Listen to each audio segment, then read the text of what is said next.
just keep that in mind. We will open the doors back up as soon as we go back into regular business. Are there any questions before we get started? Seeing none, we'll go into opening roll call. All right. SVP Kelly. Howdy. Chief Justice Cooper. Howdy. Speaker Uyghur. Howdy. Myself. Chair Mitchell. Howdy. Sonka. Felder. Howdy. Springer. Walters. Howdy. G. Sosa. Howdy. Gordon. Boney. Floskins. Okay, and new senators, I'm going to say your first and last name just to help me out. Tyler Allen. Stephen Walker. Howdy. Broderick. French. Smith. Howdy. Stanberry. Howdy. Dakota Broach. Howdy. Allen. Yeah. Yeah. Howdy. W. Lander. Howdy. Baltazar. Ryan Nichols. Howdy. Benjamin DeLeon. Howdy. Arafat. Henderson. Howdy. Marinoff. Howdy. Lambert. Howdy. Watts. Howdy. Thornburg. Howdy. Parker. Senator Parker. Hutton. Rhodes. Howdy. Hendricks. Howdy. Cook. Grimminger. Okay, yeah, I got you.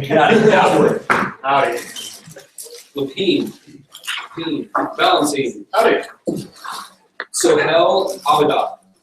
Abadat. Okay. I'll work on it. Casey Kubiar. Jones. Rodiker. Taylor Day. Flores. Luna. Matthew Humble. Matthew Golden. Chase Shelton. Dewberry. Howdy. Cantwell. Carter. Dean. Howdy. Carlson. Howdy. Dupuy. Howdy. Giles. Howdy. Brian Brown. Howdy. Hood. Howdy. Luce. Howdy. Miller. Howdy. Ox. Howdy. Murtha. Howdy. Parks. Greer. Howdy. Rachel Gill. Howdy. Forrest Blackmore. Howdy. Chad Loving. Howdy. Luke Strother. Mike Roch. Howdy. Connor McNair. Howdy. Connor Collins. Howdy. Clark Finney. Howdy. Connor Statham. Howdy. Did I say it right that time? Carter Statham. Statham, okay. Derek Hemphill. Howdy. Travis Mendoza. Howdy. Ryan Russell. Howdy. Ryan Cuevas. Howdy. Akshar Patel. Howdy. Halakaitis. Howdy. And Idean. All right. We will now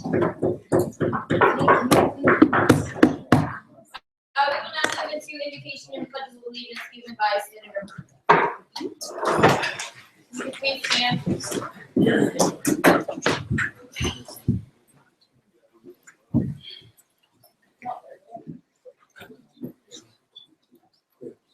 Okay, well, due to me being Catholic and not knowing much besides the Hail Mary, I'm going to make this quick.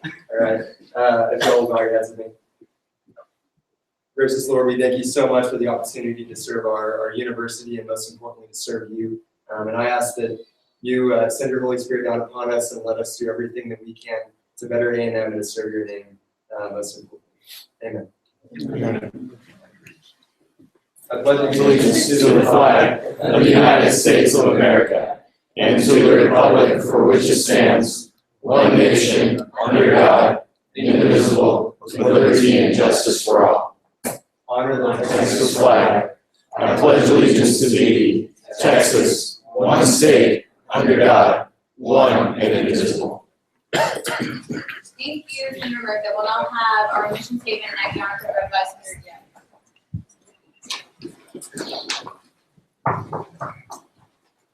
Texas A&M students and encourages all students in order to enhance the Texas A&M experience within our university and communities through research, legislation, and advocacy in accordance with the core values of our institution. The honor code is and act does not lie, cheat, or steal, nor tolerate those who do. Thank you, Senator Jones. We will now move into a period of open forum. I'd like to remind anybody to speak in front of the forum. If you speak directly about the impeachment, I will call you out of order. So we'll move on to Mr. Rusty Thompson. No major. Oh, There once. What was your major? I'm done. Okay. And student activities, class of 85. Woo! 5 minutes. I don't need 5 minutes. Okay. Thank you. Madam Chair, howdy. Howdy. Like I said, I know some of you, a lot of new faces in the room tonight, but my name's Rusty Thompson. I'm class of 85, and I am the director of the Department of Student Activities here. So, welcome to all you new senators, and congratulations on your selection to the Student Senate. I want to talk to you just for a minute about something that does nothing, well, I say it has nothing to do with Texas A&M, but it very well could. I just want to speak to you a moment about the incident that you've all seen in the news, headlines in the news, the incident at the University of Oklahoma with the SAE. And I'm glad you hissed that. I hope you're hissing the conduct that was there and not the University of Oklahoma. That there are our brothers and sisters, many of you went to high school with students that are there at the University of Oklahoma.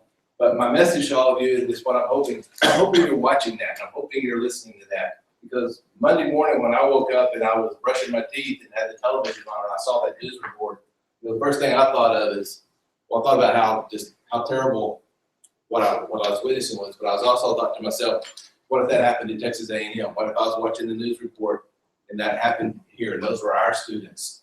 They were saying those things. Those were our students, our students of color, our students of different from various groups on our campus, and what would they be thinking and what would they be feeling today?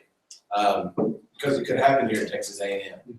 And so, I just wanted to make sure that you're all thinking about that.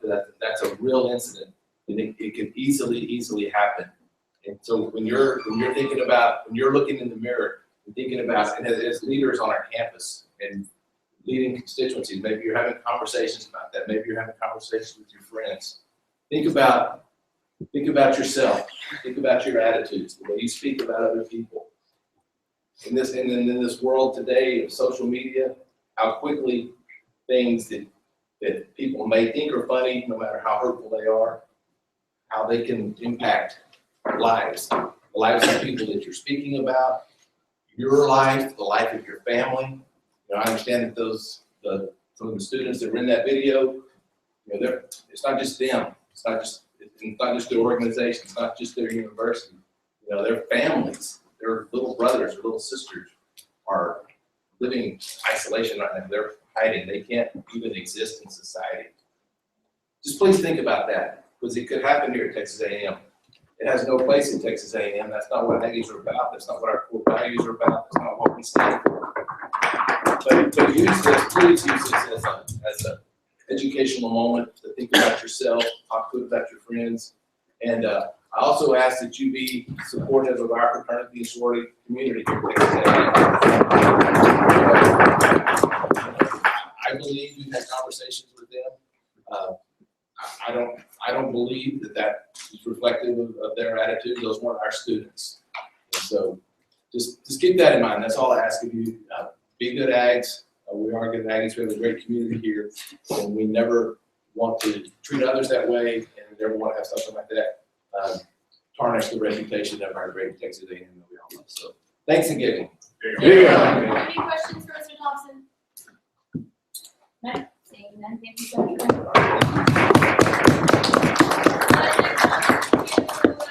Murtha, political science and psychology major, representing class council class of 16. You have 5 minutes. All right, hi, Senator. Howdy.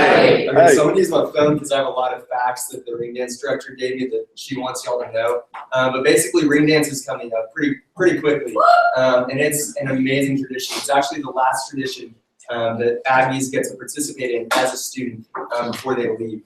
So it's going to be on Saturday, April 25th, from 9 p.m. to 1 a.m. in the MSC. We will be selling tickets at the box office, and the first 300 tickets sold, y'all get a free t-shirt with that too, so that's pretty good. Ticket prices in March, it's going to be $45 for singles, $60 for couples, And then in April, it'll bump up to $55.75, and the night of it'll be $60 a person. There's a bunch of details on the Facebook page. It's ringdance.tamu.edu. But yeah, so make sure to come out if you're a senior. Even if you have your ring, you're allowed to come out.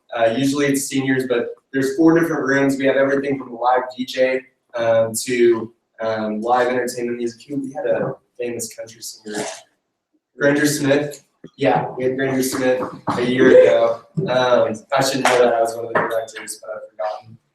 But yeah, so we have a bunch of fun stuff, food, games. We'll bring in a live casino so y'all can gamble. Although it's not really gambling or whatever. So yeah, come to Ring Dance. Are there any questions for Senator Murtha?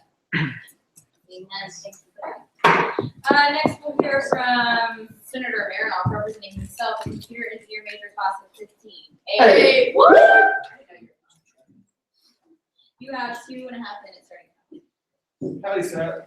Hi.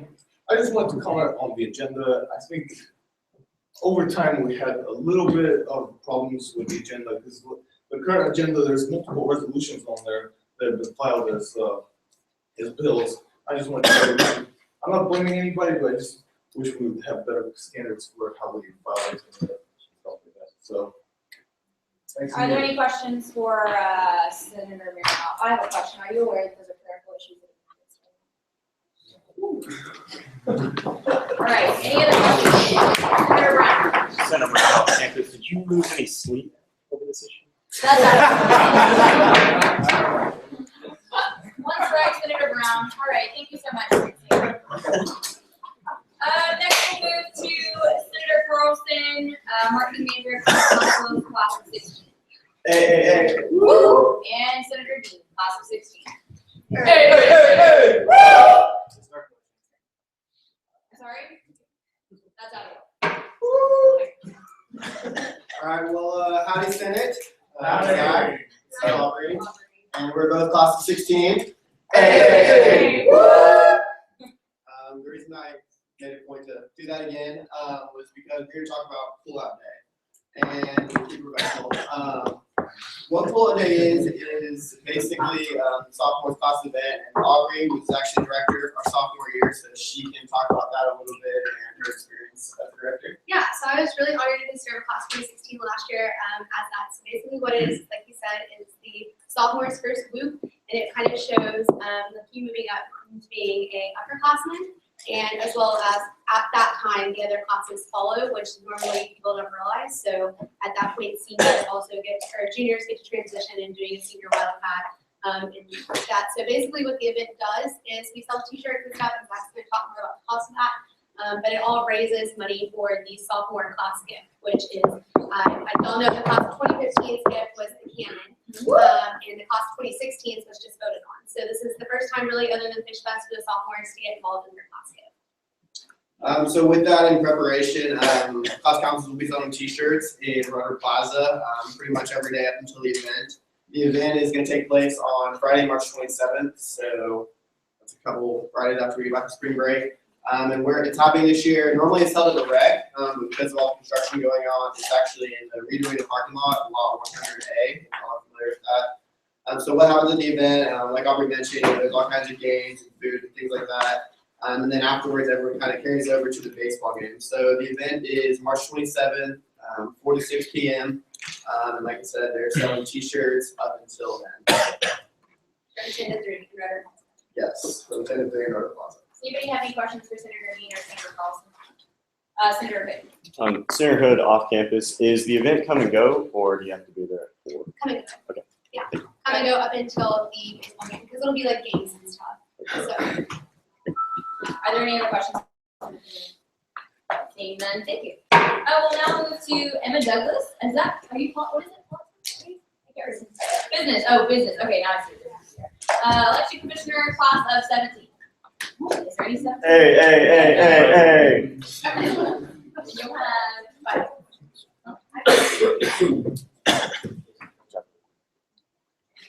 Howdy, Senators. My name is Emma Douglas, and I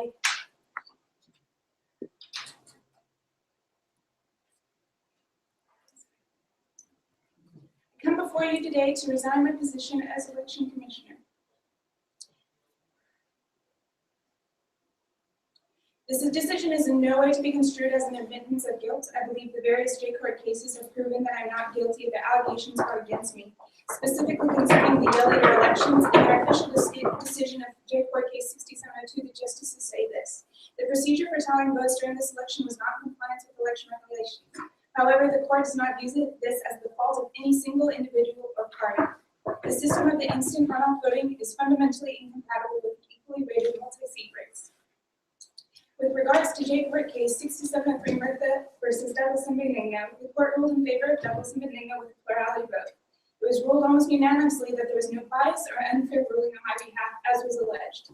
The official court decision has this to say about the case: we hold that all actions contained in the video were being engaged in as part of creating campaign material, and thus we believe that no off-campus campaigning occurred. We have no reason to believe that the election commissioner violated the election regulations. Lastly, with regards to asserting that violations Mr. Stowe committed are equivalent to the alleged violations of Mr. Benigno, the court agreed with me that we believe that the situations are fundamentally different. It is plain to see that neither I nor the court believe I am guilty of the allegations brought against me.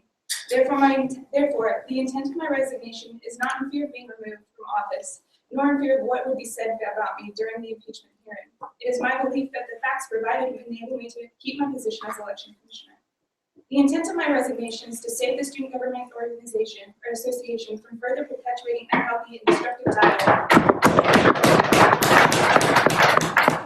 Ultimately, it is best for the dynamic of SGA as well as the perception of the election commission for me to resign and not go through the impeachment hearing.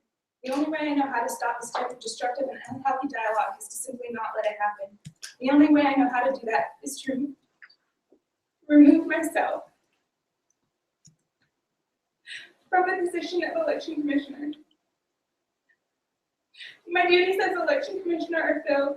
There is nothing else required of my position. There are a limited number of meetings left in which I have no specific duties.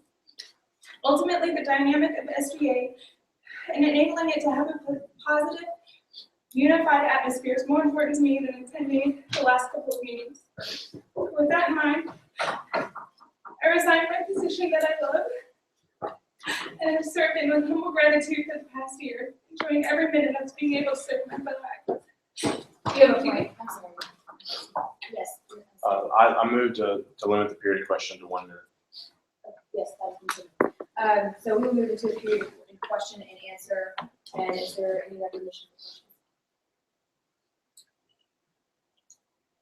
Seeing none. Yes. Chair Mitchell, like Greg, as Madam Speaker, I move to table the impeachment trial indefinitely, seeing as there's no official.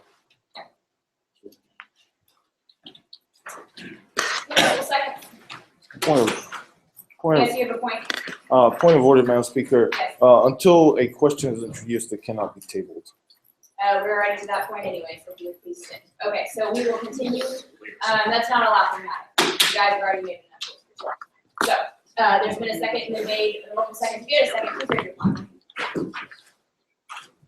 All in favor of postponing the motion indefinitely, please say aye. Aye. All opposed, please say nay. Nay. Thank you. We will now skip that and move on. So congratulations, 67th. You're still, the people filling vacancies, you're still here.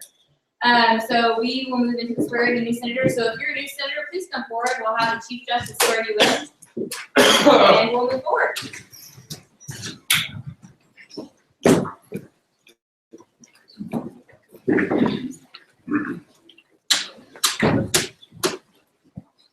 You're just senator. You can Can we get somebody in the back with phones so we can take a picture and put it on our Twitter account? Thank you. Is everybody? Awesome. So go ahead and hold up your right hand and repeat after me. I state your name. I Do solemnly swear. do solemnly swear To faithfully execute to the best of my ability. to faithfully execute to the best of my ability The duties of the office of student senator. the duties of the office of student senator For the Texas A&M University Student Government Association. for the Texas A&M Student Government Association.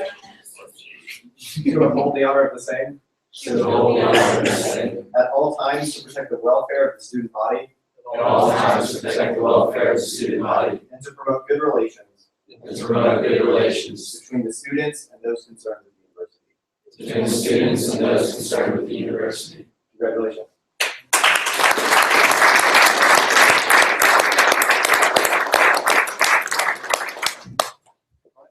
Alright, so we'll let everybody get seated. Just FYI, I know we have several senators that are new that are in a test, so the moment they walk in, we're gonna stop what we're doing, we're gonna swear them in. So just be flexible. Thank you, Chase, for sending that. We'll go ahead and move into old business. Madam Speaker, Yes. I'd like to make a motion to deviate from the agenda and swear in, here, in the staff. Oh, the staff, okay, great, thank you for remembering that. Is there a second? All in favor of moving to deviate from the agenda to confirm the staff, please say aye. Aye. All those please say nay. That passes unanimously.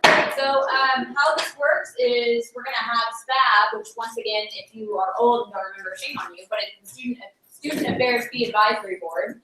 They're in charge of giving out the money. So I highly recommend you be attentive.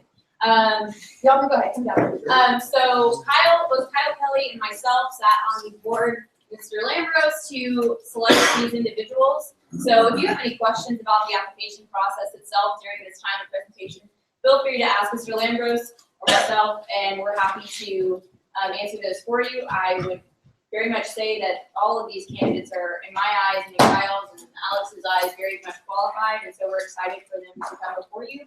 So with, at the moment, we have an individual question, so if anybody would like to combine the question, that can be done. You have a motion, yes. Madam Speaker, I move to combine not only the period of question and answer, also the period of debate and voting for all of these on staff, future staff. Are there seconds? All in favor of combining the question, please say aye. Aye. All opposed, please say nay. Nay. That passes. So how this will work is with, who knows all new, you ready? So you'll have 25 minutes to explain the presentation and introduce yourself as the new candidates. Once the 25-minute expires or you decide not to utilize the time anymore, we'll move into a 5-minute period of question and answer unless that's extended, and then we'll move into a period of debate on the report. So you've got 25 minutes, whenever you're ready. Thank you, Hannah. So my name is Alex Lambros. I am a sophomore petroleum engineering major, originally from Brooklyn, New York, but very glad to be an honorary Texan now. I just want to introduce myself a little bit. I am the current chair of the Student Affairs Advisory Board. It's my honor to be the chair. I was selected by Tom Reber, the interim vice president of Student Affairs, Hannah, Kyle, all were active and selected before that. So it's truly a pleasure to be in front of you. And I got the honor of helping to select these fine members in front of you for this year's Student Affairs Advisory Board. So just to tell you a little bit about the selection process, there was an application first. Every applicant had to fill out an application. We've got about 50 applicants. We invited 30 for interviews. Every interview was in front of myself, Hannah, Kyle, and Molly also sat in on the interview. Molly, raise your hand. Molly is a board member from last year, so she had knowledge of how the board operates. And then at the end of 3 days of straight interviews, we had a deliberation and we selected the members in front of you today. Of course, we respect the cooperation with the student government. We'll come before you after we make our budgetary recommendations in the fall, and we'll have you confirm those and get your feedback on all of those. So we do honor the relationship that we have with y'all, and we thank you for giving us your time. So how our board works is a few members in front of us will be confirmed by you, and a few members have already been confirmed by the current interim president. Myself, I've already been confirmed by the president. Molly has been confirmed, so has Ben at the end. So please don't direct your questions to them. They've already been confirmed. I can answer anything, of course, for you all. But just to let you know, we have selected these individuals. The individuals selected for 2-year terms on SPAB are Alex Goodman, Joshua Fuller, and Levi McClenny. And the individuals selected for 1-year terms are Ben Taggart, who has already been confirmed by the president, Mason Parrish, and Jose Avila.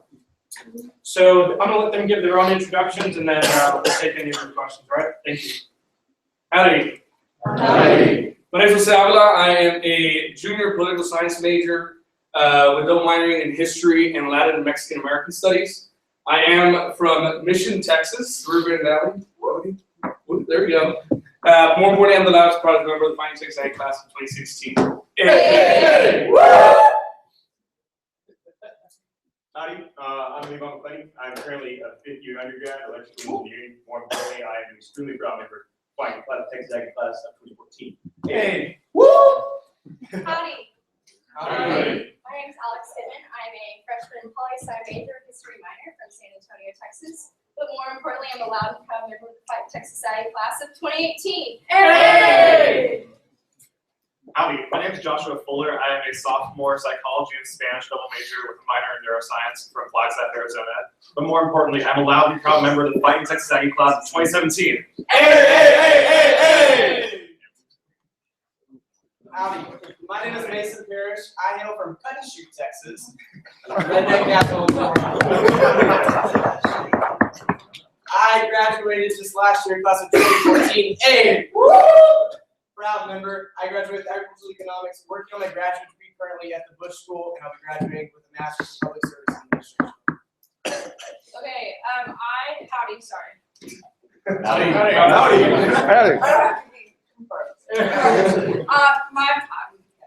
My name is Molly Kurth. I am a junior marketing major from St. Paul, Minnesota, and a very proud actual Texan. I have residency. I get no knocks for that, really. I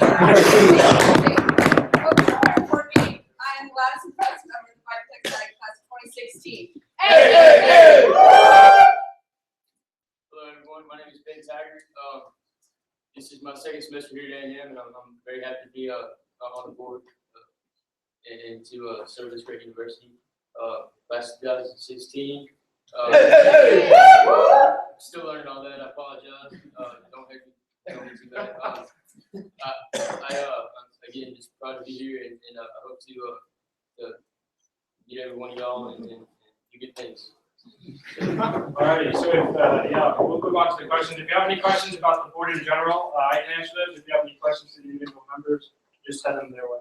Okay, so that closes the period of presentation. We'll move into a period of question and answer for 5 minutes. Does anybody have any questions?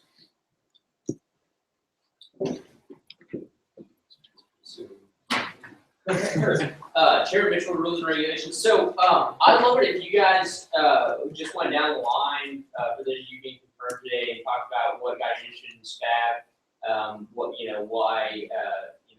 you should apply, what your view on student fees are, what's the best use for them, things like that. Sure. Basically. Okay, yeah, that's fine. So as I mentioned, my name is Liaison. I got interested in SPAB because I'm a somewhat outgoing graduate electrical engineer. There's not a very strong graduate engineering population that's willing to go out for a board like this, especially one that's interested in giving back. I was here as an undergrad. I was a member of the Corps. I was a member of the band. I'm really interested in giving back to this university. And in this regard, I'm really interested in helping you guys make it a better place for all of our kids. So that's my interest in this particular organization. Howdy, Jose. My name's Jose. I'm not trying to say that was awesome. But anyways, I think the reason that I decided to apply for SPAB was I've worked with Tenure Recruitment Committee. We all know that it's a great organization. But besides that, I worked with them as their financial chair, and I was able to work through the SOFC. We call it soft seat. What do y'all call it? I call it soft seat. A lot of people say we were wrong, but anyways, I worked with them, and I started. It was really intriguing to see where we get all this funding and where our money is put to use. I did a little bit more research, and I found out that we had boards for that. So I applied, and thankfully now I'm here. To answer the second part of your question, as far as the fees are concerned, we just decide on the allocation. We don't decide on what they actually are. But we deliberate all together. Alex can talk more on this subject. But to answer your question about the fees, because I'm sure everybody in this room is interested in that particular part of it. Alex. Yeah, I'll just get that out of the way real quick. So our purpose and why we were created by the Texas legislature is to specifically represent the student body in deciding where to allocate funds. So we make decisions that are supposed to be based on the student body's opinion. If you combine the resumes of everyone on this board, it touches nearly every part of campus, and we did that on purpose. That's why we selected these students. And so the perspectives are from all different parts of campus. So we are deciding where to allot fees. Now, if the president decides that more things should get funded, he will be the one to decide to increase fees, not us. So we don't directly increase fees, we just allot them to the best interest of the student body. Go ahead. So as you said, I'm Alex. I got an email about the organization. I looked into it, I was curious, and I've been interested, where's our money going, we're spending. And as being a freshman, I'm young, I was like, well, I'll apply, if I get it, who knows? And thought maybe I'd bring a different perspective, because I feel like most freshmen don't. But so that's why I applied, and hope to offer a new perspective, good young eyes in here. So that's why I did. So for me, I'm kind of in the same boat where I got an email about it as well. I was also really curious about where our fees go because, we pay them, but I don't know where to go. So I looked into it a little bit more. I read some of the budget proposals from last year and was really excited personally to see where some of our fees went. For instance, some of our fees go to the Student Counseling Center, which as a psychology major is super awesome in my opinion because being in college is one of the most important times in your life for mental health care issues. So I thought that was really important. Additionally, too, I am involved with several other student organizations around campus, such as Honors Undergraduate Research, Fish Camp, other organizations like that. And I just want to find ways to give back to the university. I think this is a tremendous opportunity to do that. So. Not too long ago, I had the opportunity to sit in the seats that you're sitting here today and serve the student body as a senator. And through that position, I watched the same process take place and really became aware of what this board did. And that's where my passion and excitement came for serving on this board. And currently, we have a lot of dialogue about the affordable degree. It's a conversation, it's a term, a buzz term that we're throwing around. And I think that this board has a chance to really make an impact to make sure that our students have an affordable degree. All right, and we will go into our next question from Senator Marinoff. Howdy, Senator Marinoff, Engineering. Just as many of y'all who are wishing to answer this question, what is y'all's opinion on the university advancement fee? I'll take that first. So this is my second year on the board. So I've experienced what these fees go to, and these fees supplement things that you don't necessarily see going on, but that are integral to this university, such as student counseling. As Josh said, we have a massive amount of students that need to use student counseling. We need to keep those students safe. University advancement fee goes toward that. Keeping our buildings up and running, making sure that every department is staffed with enough people to fit the growing population of students on this campus. You have 30 seconds. Okay, so I'm very happy with what the current university advancement fee is doing. It completely and wholeheartedly benefits the students. It's an integral part of our tuition. Sorry, do you have a point? Senator Hood, I move to extend the period of question and answer by 3 minutes. Okay, is there a second? Okay, all those in favor of extending the period of question and answer by 3 minutes. 3 minutes, please say aye. Aye. All opposed? Nay. Okay, all in division, so please stand if you would like to extend the period of question.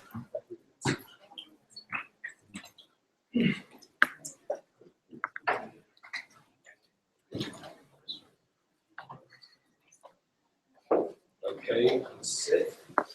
Please stand if you would not.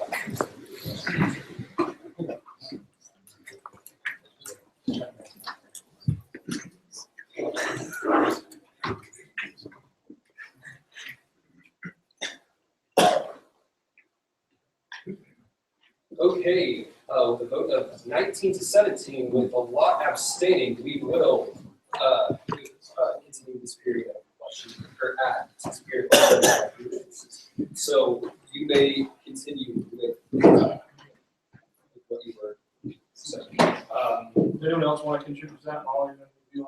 I kind of do. Okay. There seems to be like, I've already been confirmed. I don't need y'all's approval. But at the same time, we're all one team. We're all Aggies. We're all here to benefit the school, to benefit the student body, and represent the student body. We're not enemies. We're not gonna, we're not here to conflict with anybody's agenda as as what y'all y'all's mission is and what ours is. We're all kind of, working together, and that's the way I view it. At least I still have a lot to learn. This is day one for me. But, I'm here to learn, and I'm here to work together. And I hope that y'all can agree with that. All right. Next question goes to Chair Mitchell, who is not in the room, and nobody else has raised their placard. So unless he walks in the next 5 seconds, I'm going to close. Okay, it's you. Chair Mitchell, rules and regulations. How far are we? I was wrong. Okay, so unless anybody else has, okay, Senator Roos. Senator Lynn talking to topics. I'd like to hear everybody's opinion on the university.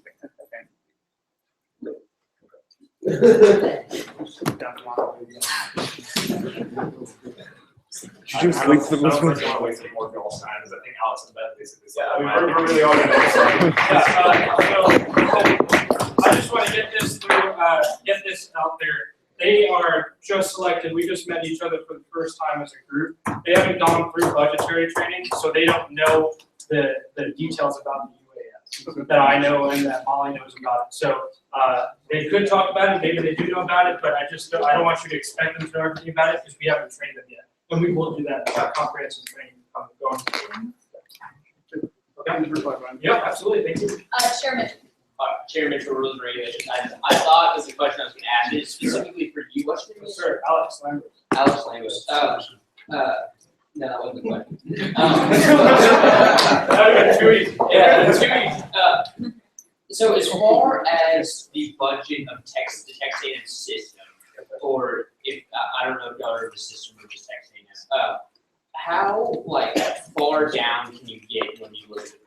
Does it say Department of Student Activities this much, and then within student activities, can you get to this office, and then you get to this office that has broken down all the salaries? Where does that? I understand your question. So I'll outline it. I'll outline it a little bit further to tell you all what we really do and what we really see. So we only deal with the budgets of departments under student affairs. That's it. We don't deal with engineering. We don't deal with the College of Liberal Arts. Only under student affairs. And what we get to see is their operating budgets from the last, I think we go 5 years back. We get to see their reserves, how much they spend. We don't have an itemized list of everything they're spending because our job is not to decide whether or not they spent their money correctly. Our job is to decide whether or not what they're asking for now as new funding is valid and whether it will benefit the student body. So although it would be good for us maybe to see what they've been spending on, it's not necessary for us to know that. What's necessary for us to see is what they're requesting now, how much money they're asking for, what that money is going to go to, so we get an itemized list of their requests. And then they come into us and give us presentations explaining why that's going to benefit the student body, and we get to debate back and forth with them on that. So we only work with the Department of Student Affairs, departments within Student Affairs. We see their operating budgets, but we're focused on what they're requesting for the upcoming fiscal year, not what they've done in the past. That's for the CFO and other officials at Texas A&M. 10 seconds. Are there any other questions? Thanks for staying with me to answer. Yes. Is it anyone else again? Evident. Okay, so you have 5 seconds to answer his question. So you're good. Your question can be as long as it wants. His response can be 5 seconds. Soho Evident, College of Liberal Arts Caucus. What kind of oversight is built into your board? I know you mentioned it didn't need our approval, but how do you keep our approval? Everything that we say gets approved by the vice president, gets approved by the president. Oh. Of the university? Yes. Okay, so are there any other period questions? So actually, we're going to move into a period of debate. So the candidates can please exit the room.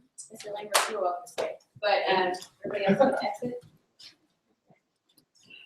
So as a reminder to the new parts of the body, we're going to be debating against the group collectively, against or for the group collectively. So we'll start with debate against, and the protocol is if you want to debate against, hold fist. If you want to debate for, we'll stop sign. So is there any debate against? Seeing none, debate is one-sided. Move into a period of voting. All in favor of confirming this group for SPAD, please say aye. Aye. All opposed, please say nay. That passes unanimously. You can bring it back in this morning. Thank you. I appreciate it. Bishop. What was the last one?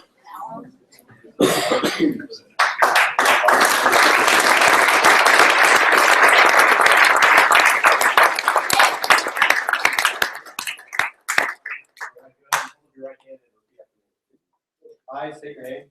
I, Do solemnly swear. do solemnly swear To faithfully execute to the best of my ability. to faithfully execute to the best of my ability The duties of the office of SPAB committee member.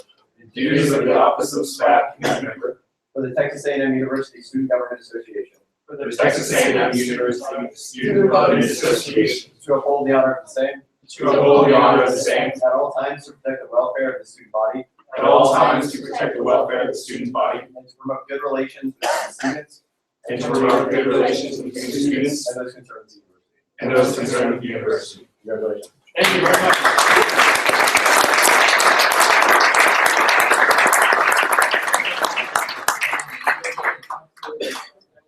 Okay, so we're gonna move into, once everybody sit down and we're back on business, we are gonna resume old business. We'll start old business, not resume. So, we're good? We're good. All right, old business. So we're gonna start with SB 6757, the academic priority renovation bill. The bill author will have 10 minutes, starting at howdy, and then we will move on to questions. So once we get the bill up, is it up? Okay, you have the floor. Oh, howdy, Senator.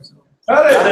Senator Merrill, engineering. I introduced this bill last meeting when the new senator was here, so I'm gonna go a little bit more detail, but basically this is a bill asking the administration prioritize academic buildings over non-academic buildings when it comes to renovations. At least an example is they chose to renovate King Hall, they built multiple classroom buildings on the east side of main campus that have not been renovated since the 60s. There was one amendment that was suggested by Chair Felder, which I'll be submitting during period of debate that will add to the dorms and residence halls to. Hear anything else? Okay, so we'll move into the question and answer. I'll start with recognition from Senator Hood. Senator Hood off campus. Do you feel like this bill is actually in direct conflict with the bill passed in our last general session, in which we asked for the university to focus on non-building infrastructure? I'm not sure which you're referring to. Point of John, I'm sorry. Point of information? Yes. What is that bill that I'm referring to? I don't remember the exact title of the bill, but we've actually had some interesting legislation on this particular topic before I heard Chair Sosa. Was it 2 sessions or a session ago? We wrote a bill about this. I think it was SB 6602. We wrote about this, and it actually died in committee. Well, it didn't pass either. This bill in particular? No, just about, it wasn't necessarily about prioritizing it as far as renovation goes. It was about reaching out and making sure that we can renovate the academic buildings, correct? Then, Lots of issues. okay, lots of issues. But as far as that, there have been particular bills with the initiative to focus more on service-related things, necessarily than academic, as well as working through current infrastructure issues and not necessarily diving into I'll refer back to you if you have a specific bill that you would like to make the body aware of. I was referring to the bill passed by the body last, I guess, general meeting, pardon me, I said general session, the on-campus drainage improvement bill, in which it specifically asked the university to focus more maintenance money towards improving your on-campus infrastructure and not on buildings, which is what the traditional focus is of that money, and that's something that that we passed last. I see your point. This is not focusing. This is not in any way trying to override that bill. This is primarily focusing on buildings, not infrastructure. So it's not saying prioritize buildings over infrastructure. It's just saying in buildings prioritize academic buildings. Okay. Senator Baldwin, your question? Yes. Senator Bosworth, Geosciences. What Chair Felder said in the last meeting, general meeting we had here, would this put buildings ahead of, say, dorms, which are not academic, and some of them are industrial, like the north side campus? Could you repeat the question? Chair Felder Folder said in the last time we had a general session with the first reading of this bill is that would this bill take older buildings, our academic buildings, would they put it ahead of dorms, which, some dorms here, especially on the north side of campus, are much older and they desperately need repairs and students live there? I will be submitting an amendment to the bill. Adding dorms. Are there any other questions for the? Seeing none, we'll move into a period of debate. I'll start with recommendation for debate against, and we'll start with the consent. Do we have any there? Madam Speaker, I'd like to have the words, and older residents also. He doesn't have to do this one. But, so where are you wanting to add it to the bill itself? And therefore let it be enacted after older classroom buildings and certain text and older residents also. And older residents, right? No, regular residents, older residents, and Oh. older residents. Okay, is there a second to that particular amendment? Okay. Please submit it right this way. Okay, so normally at this point, if you're new, so once we take a second to be able to hear an amendment, so the amendment's been heard, and now we'll move on to debate for the amendment. So we'll start with debate for. So if you're debating in favor of the amendment, raise stop sign. Senator. Senator Hood off campus, it makes sense to add this to the bill. Okay, and are you yielding your time? I yield my time.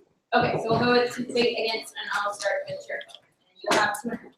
Chair Felder, well, howdy, Senator. Howdy.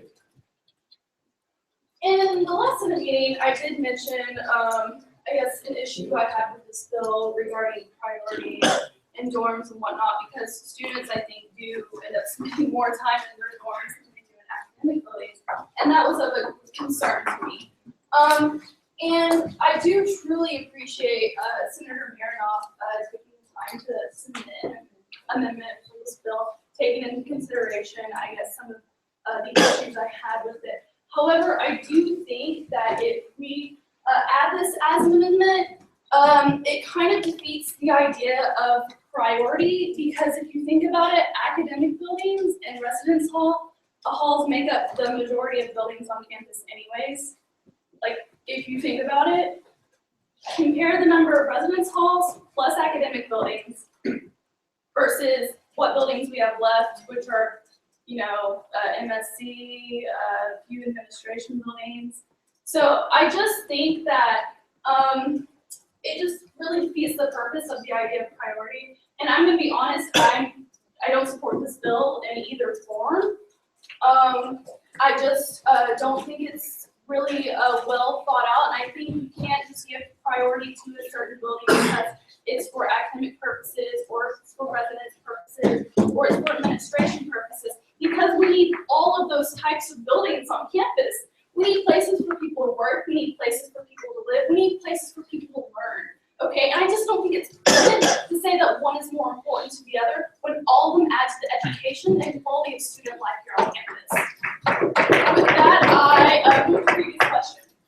Motion to previous question has been made on the amendment. Are there 6 seconds? So, all in favor of moving to previous question, please say aye. Aye. Please say nay. Nay. That passes. Oh, so we will be moving to voting on the particular amendment itself. So not on the bill. We're voting on this addition for the dorms, which is not on there yet. Hold on. So we're going to imagine that says older classroom buildings and dorms for renovation. So all in favor of approving that amendment as imaginatively read, please say aye. Aye. All opposed, please say nay. Nay. That fails. Weirdly, yeah. Nothing happened. Okay, so we're going to go back to debate against the bill itself and Senator Marinoff herself. Madam Speaker, I yield the floor. Okay, the motion has been made to yield to the floor. Is there any debate for? Seeing none, okay, Chair Walters. I think there are some people that kind of want to actually debate against the bill. So, in the interest of fairness, I'm going to debate for this bill. It came out of the committee, so obviously it's probably the greatest bill that's ever happened. Not biased though. So I think I think a bill that the university administration prioritizes active buildings and renovation plans is a great bill and it's a great concept. So Senator Jones, I go with you. I think it's one because, like, universities put quite a bit of money into renovations for rec and Carpool, which I'm not complaining about, but there are several buildings on the east side of campus that do need money. For example, I know BSB, BSBW, just to name a few, they are literally falling in. I almost got hit by a driver today. So these buildings do need money, and money going to the rec, outfield, that kind of stuff can go towards that. So I do agree with Sam. I use Sam. Hi, Senator Mendenhall, engineering. To address the 25 seconds. the conduct of the chair for bid, I mean, let's be honest here, the last building renovations that have been done, administration building. You have a point? Point of order. Yes. He voted against the bill earlier, so he should. You're actually out of order for not saying it. Yeah, okay. Well, still. I appreciate the bill. All the building renovations that have been done lately were administration building, student rec center, Kyle Field, all of them were non-academic buildings, non-residence hall buildings. Frankly, to us, as 5 students, seconds. those are the most important buildings, and I think we did. Motion has been made to move to previous question. Is there any discussion? All in favor of moving to previous question, please say aye. Aye. All opposed, please say nay. Nay. Chair calls your own division. All in favor, please stand. You have voices, you should use them. Moving to previous question. Yes, it requires a 2/3 vote. Wasn't close enough. 1, 2, 3, 4.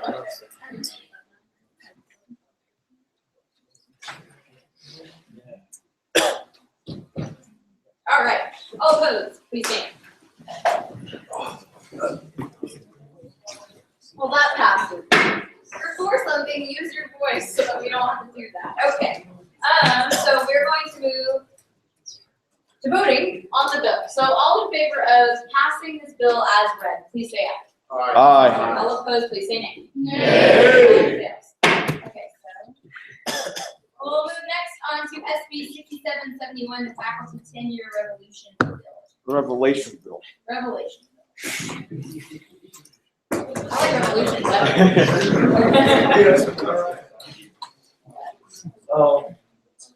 This bill was also introduced to the last session. Basically, last meeting, basically asks that there's a little indicator next to it that involves saying, voting a little bit of tenure loss. Non-tenure professor would take on attention to the quality of this. So I just think it should be what kind of. Does anybody have any questions for the bill? Senator Hood. Senator Hood off campus. Do you actually anticipate this ever coming to fruition if it were passed? I actually work for the office that is the oversight office for EIS. And I think, technology-wise, I don't see why it shouldn't come to fruition. That office does have access to the Dean faculty database, which has all the information about the professors. So it will only be a little bit of a programming job to modify how it's. Next we'll go to Chair Felder. Chair Felder, Senator Maroff, do you have any, experience or personal knowledge regarding tenure tracks and how they work?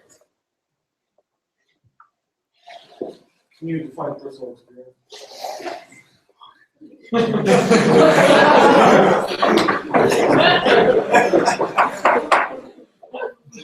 that is up to the interpretation of the question. So we'll move to Senator Dean. Senator Dean off campus, Commissioner Prentice. So normally when you click on Howdy in the professor's name's blue, you click and get a list of like what they're involved in, including their tenure. Is there a reason why that's not already efficient enough? Yes, but I'm not sure that many people actually click on the links to the professors, and some of those links are actually not available or don't have up-to-date information. So I think it's better if we pull from the faculty database, which is up to date, and the professors web pages, which are not. Senator Bauer. Senator Valentin, liberal arts. Does taking a class from a tenured professor ensure that it's going to be the best professor or a class that you'll enjoy? Not always. You're after standard. Withdrawn. Rose. Senator Rose, from caucus. Have you talked to the dean of faculty or anyone else in administration about this, and what did they say? I have talked with the people who are in my office, regarding the issues who are oversight over the people who basically like the software and feedback. They said it's Senator Brown. Senator Brown off campus. Have you not said for a reason to oppose 25 by 25, saying that you don't have enough class choice? So then how would it make a difference if they were tenured or not if you have no choice? Can you restate your question? You stated as a reason to oppose 25 by 25 as engineers don't have enough spots in classes to enroll. So if they were to put the little tenure mark, would it make a difference if there's no room anyways? Yes, it would make a difference because typically in engineering you don't have, I mean, there are quite a few tenured professors, but there's also quite a few non-tenured professors. So you do have a choice. That's out. You're it too. So that will end our period of questions and answers. I didn't see any other placards. So now we move into a period of debate. I'll start the debate again. Start with Sure, Phil, CR. Once again, I guess appreciate the consideration that Senator Rodriguez had for the students, thinking that it would be helpful. However, I do think this is blatantly discriminatory towards many of our professors, and I think it is incorrect to assume that just because a professor is tenured, that they're not as good at and this really sends the wrong message to our faculty right here. I know I don't want to be the senator who says, oh yeah, you're old and tenured, you don't teach me well.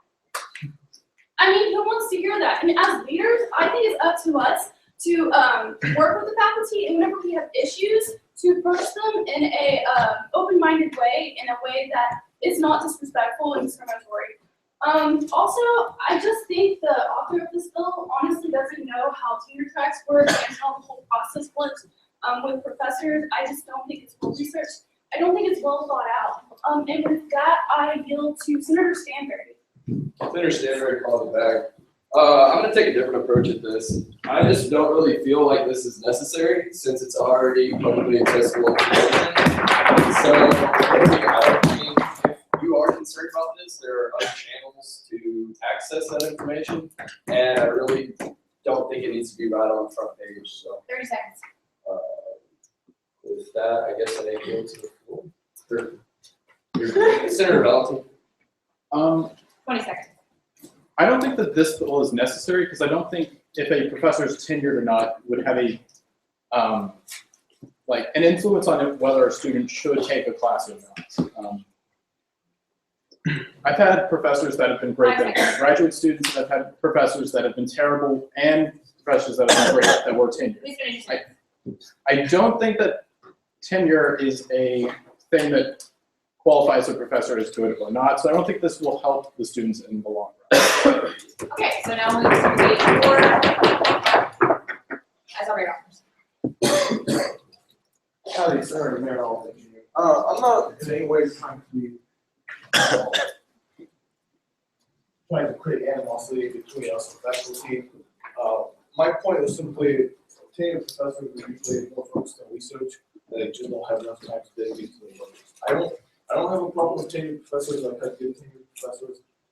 my point is simply, they just don't have enough time to spend on refining their lectures, and therefore, non-tenured professors do tend to do a slightly better job. Not that tenured professors do a bad job overall, just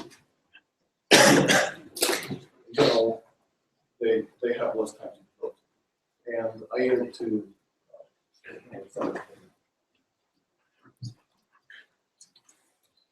Chair Turner, Legislative Affairs. I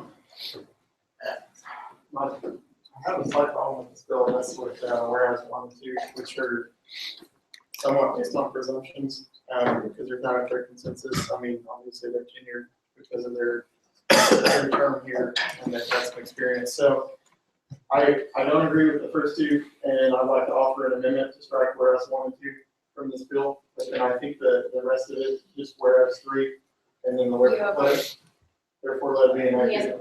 Chair Mitchell, rules and regulations amendments must be offered. I don't think he was presenting them now, but were you saying that you were planning I on? haven't motioned for it yet. But it has to be during the debating. Well, then point of order is you debating for it. I'm debating for the bill. Okay. I would appreciate. You have a minute. I would appreciate if someone would strike whereas 1 and 2 from this bill.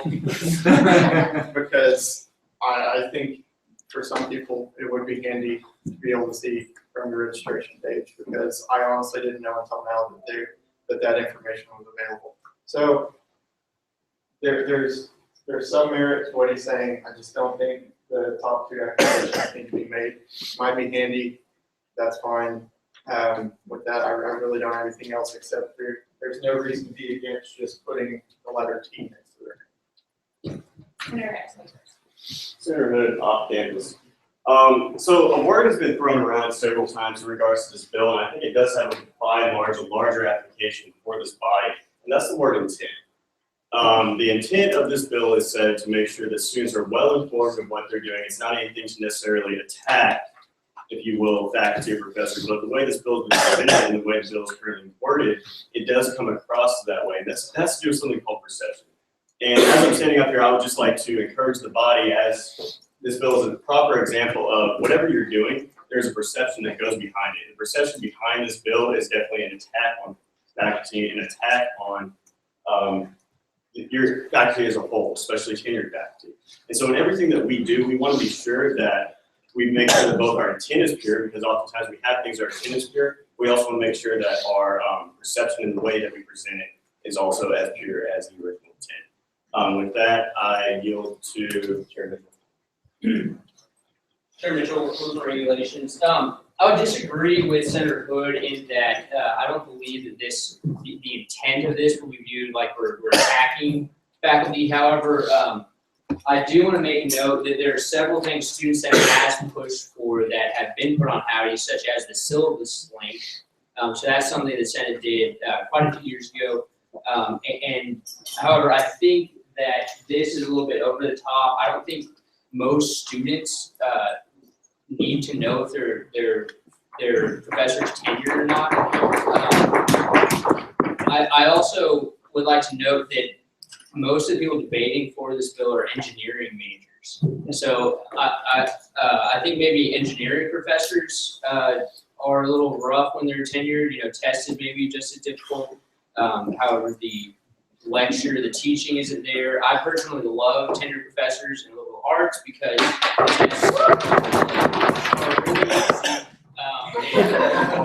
it's awesome. I had a test that was job subject. But with that, I refuse to vote against this bill, and I'm moving for discussion. Motion for discussion and debate there for multiple seconds. All in favor of moving to the question, please say aye. Aye. Say nay. Nay. I need some voice. Why would you be louder? Okay, anyway, we're gonna move into voting on this bill as read. All in favor of passing the faculty tenure revelations bill, please say aye. All opposed, please say nay. Nay. That fails.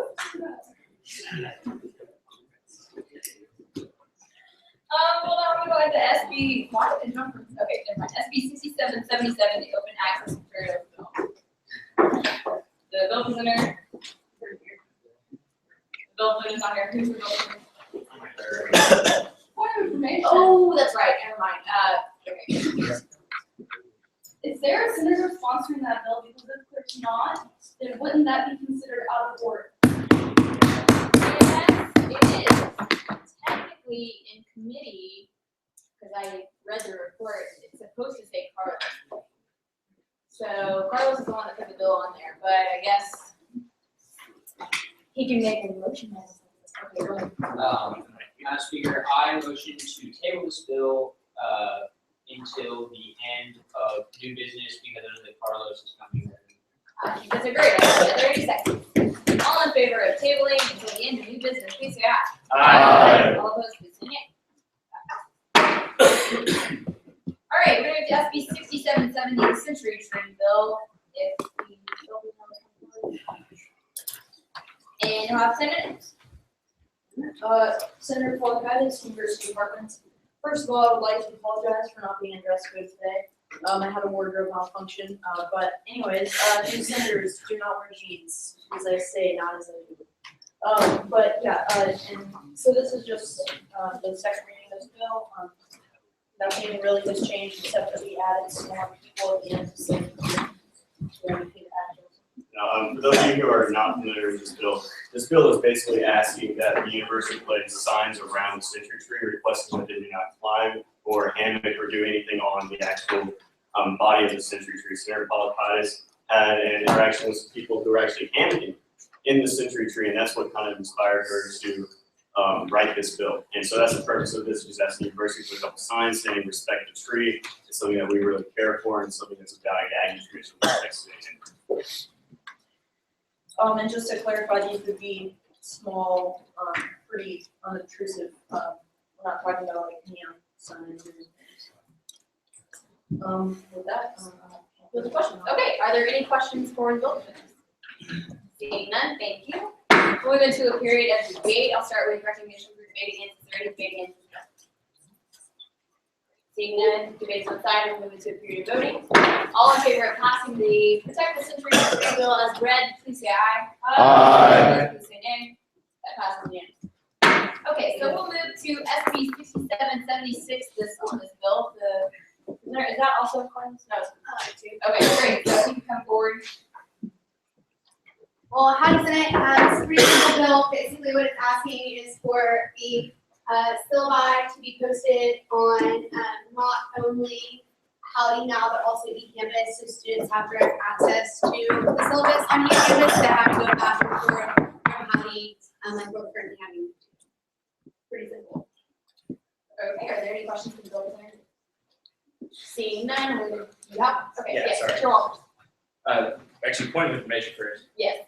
Is this new business or old business? Should be old business. It's old business, I'm new to. Okay. The question I had, I'm sorry, I actually haven't read it. Is this mandating professors put it on eCampus or that it automatically be put it on eCampus? Because not all professors I think utilize. My understanding is, because I've always read that, because it says teachers shall post the course syllabus on campus, is that the professors will. But since it's being sent to director of information technology, I guess that can be worked out between faculty and student. I contacted the dean of academic affairs, and she said that they would go 2 routes either way. That would be up to faculty senate on how they want to pass that. Okay, thanks. Senator Marinoff, do you have a question? Yes, ma'am, Speaker. Senator Marinoff, Engineering. So how do you see this working out with professors that don't use eCampus? Okay, so in our minds, the majority do. So even if it's just a link to your class and the syllabus is there, it's still free to students, so there's no reason why it can't be in both places. So even those who aren't using eCampus, the syllabus can still be uploaded easily. That wouldn't be an issue. Are there any other questions for the bill presenters? Seeing more questions. Alright, seeing none, thanks. We'll move into a period of voting. All in favor of approving the accessible syllabus bill as read, please say aye. Point of order, Madam Speaker. Yes. There was no period of debate held. Oh, that's actually true. Thank you. Thank you.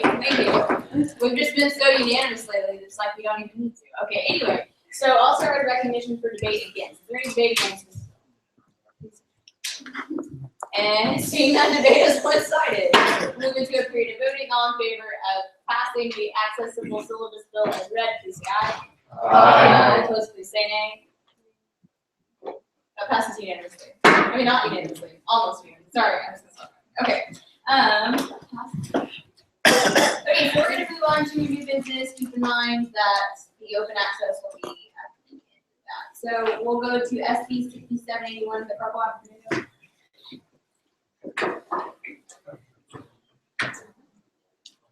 Howdy. What are you? So, I'm introducing the Carpool Appropriations Act. Please stand or Which essentially what this does, it reserves in statutes 25% of the appropriations budget directly to Carpool. The reason for that is that I believe that Carpool should have a guarantee and greater funding that they currently do so that they can increase their services. It's the only committee that is dedicated to basically saving lives on weekends. I would rather have the finance committee have to decide whether they're gonna not fund a banquet and instead fund a committee that essentially is here for the health of our fellow Aggies and is a great cause.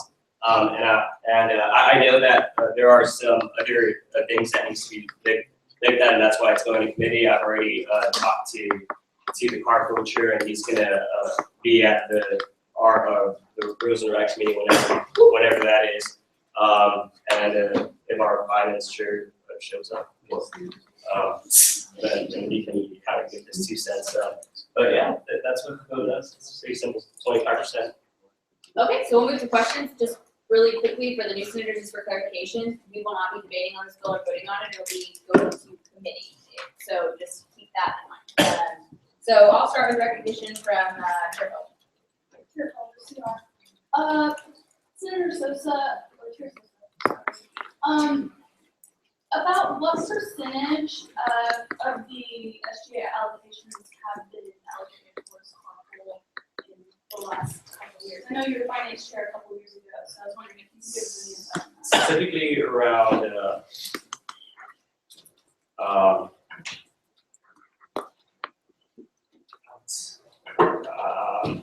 liberal rights major, man. That's why I use the percentage. But 25% would be 12 from the 50K that we get would be $12,500. Right now they get around, I believe, $7,000. Right. Right, yeah, it's like 6,500 from the last budgetary process. So that's not from every year before that. I'm sure it's changed, and I'm sure it's also growing every year. But right now it's probably in percentage form, probably around 15%. Thank you. I'll put you up again. Senator Marinoff. What's drawn, Madam Speaker? Senator Hood. Senator Hood off campus. Just for permission to preface. Yeah. Okay. Just for the new senators here, can you explain the difference between an act and a bill? Yes. So an act is codified in the SGA code, which has the Constitution as the supreme law of SGA, and then it has the statutes of the Senate. And below the statutes of the Senate, you have the bylaws of all the different committees, which each branch is allowed to change at their own discretion.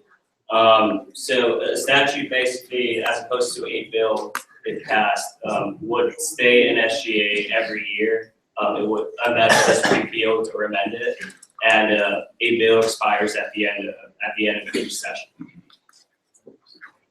So next is Senator Carlson. Senator Carlson, off campus. In whereas 2, you mentioned you'd like to grow the number of days, hours, and rides.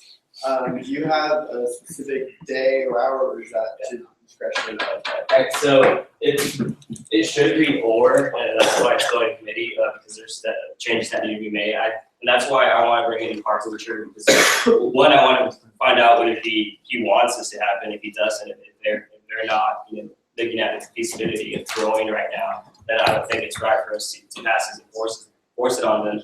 But if it is something they're interested in, I know it's something that I think we should be interested in. Then I think they could look at the possibility of either getting more cars and more insurance covered on the days they already operate, or if they don't want to get more cars, they can increase the number, an extra hour on weekends, or they can just add an extra day on the week, like on Wednesday night. I know I see a lot of people out there Wednesday nights, typically.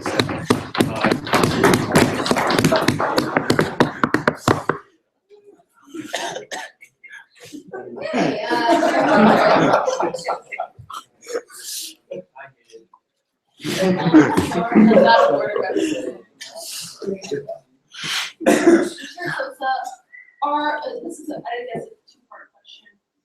Are there currently any constitutional constraints on what Carpool can use their SG allocations money for? And do you know what they spent their allocations money for so far for this year? Okay, so no, there aren't any constitutional constraints on Carpool. In fact, Carpool wasn't even mentioned in the Constitution. That's part of the statutes.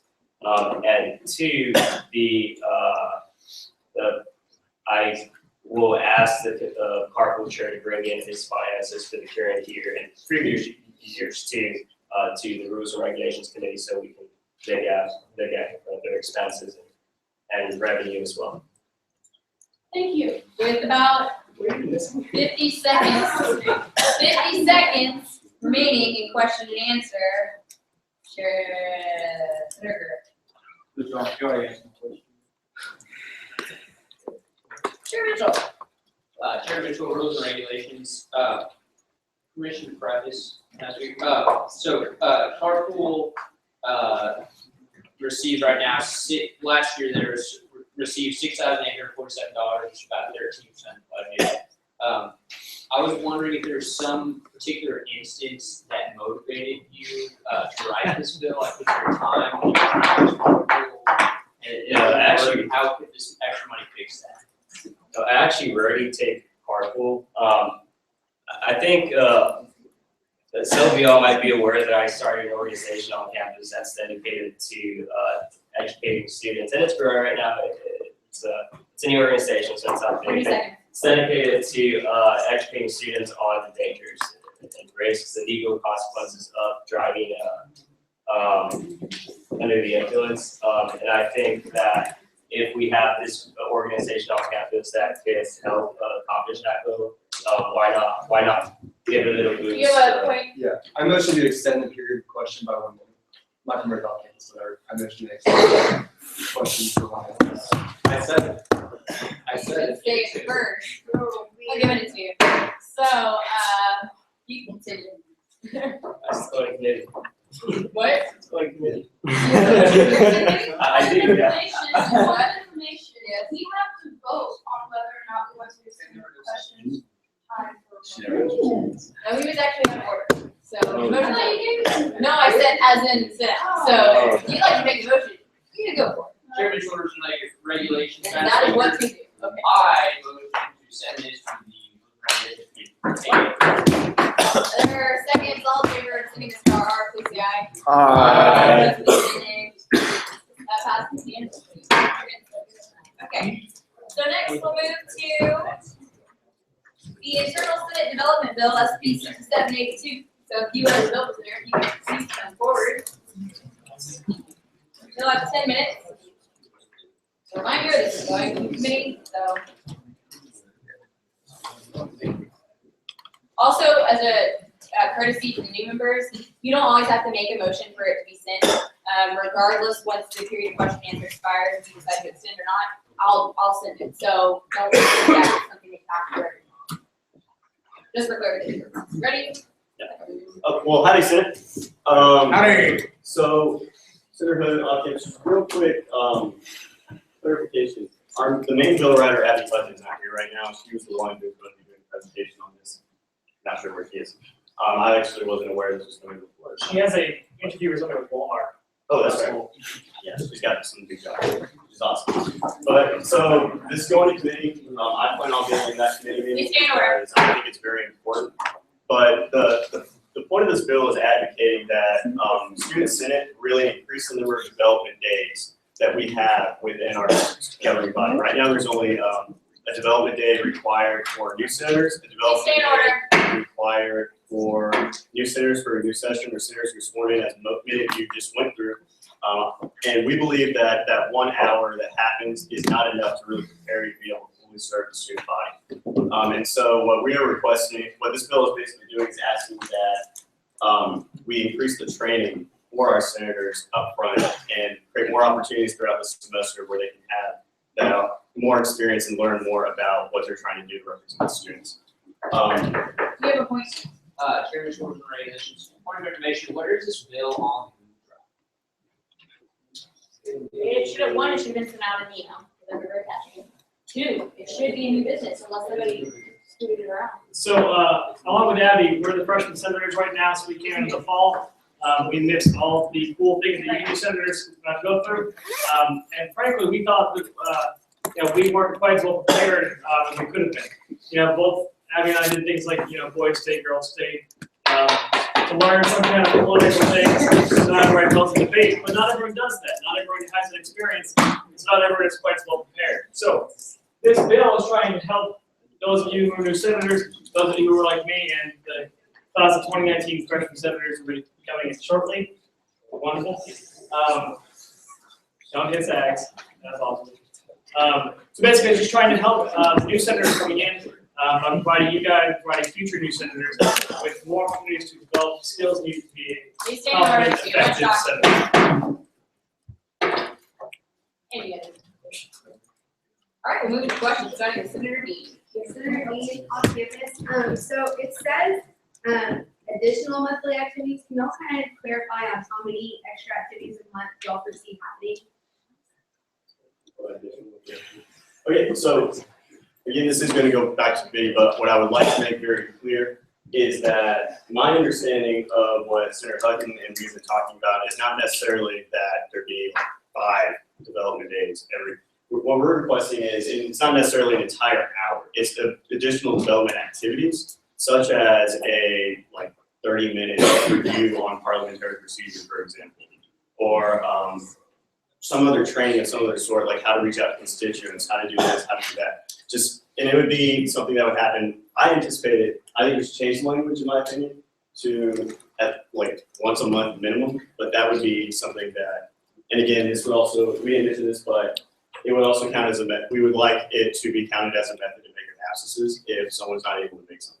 Right now, there's precedent set for that, and we would like to also include these development activities as a senator trying to improve themselves.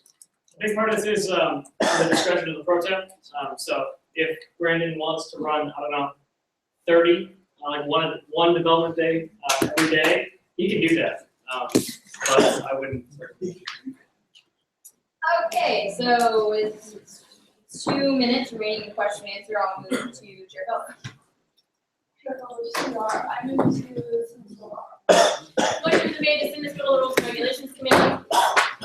There have been multiple seconds. All in favor of moving this to the Rules and Regs Committee, please say aye. Aye. Opposed, please say nay. Nay. That's passed. Okay, so if I have the bill presenters for the SB 6783 reconstruction of the 10% bill.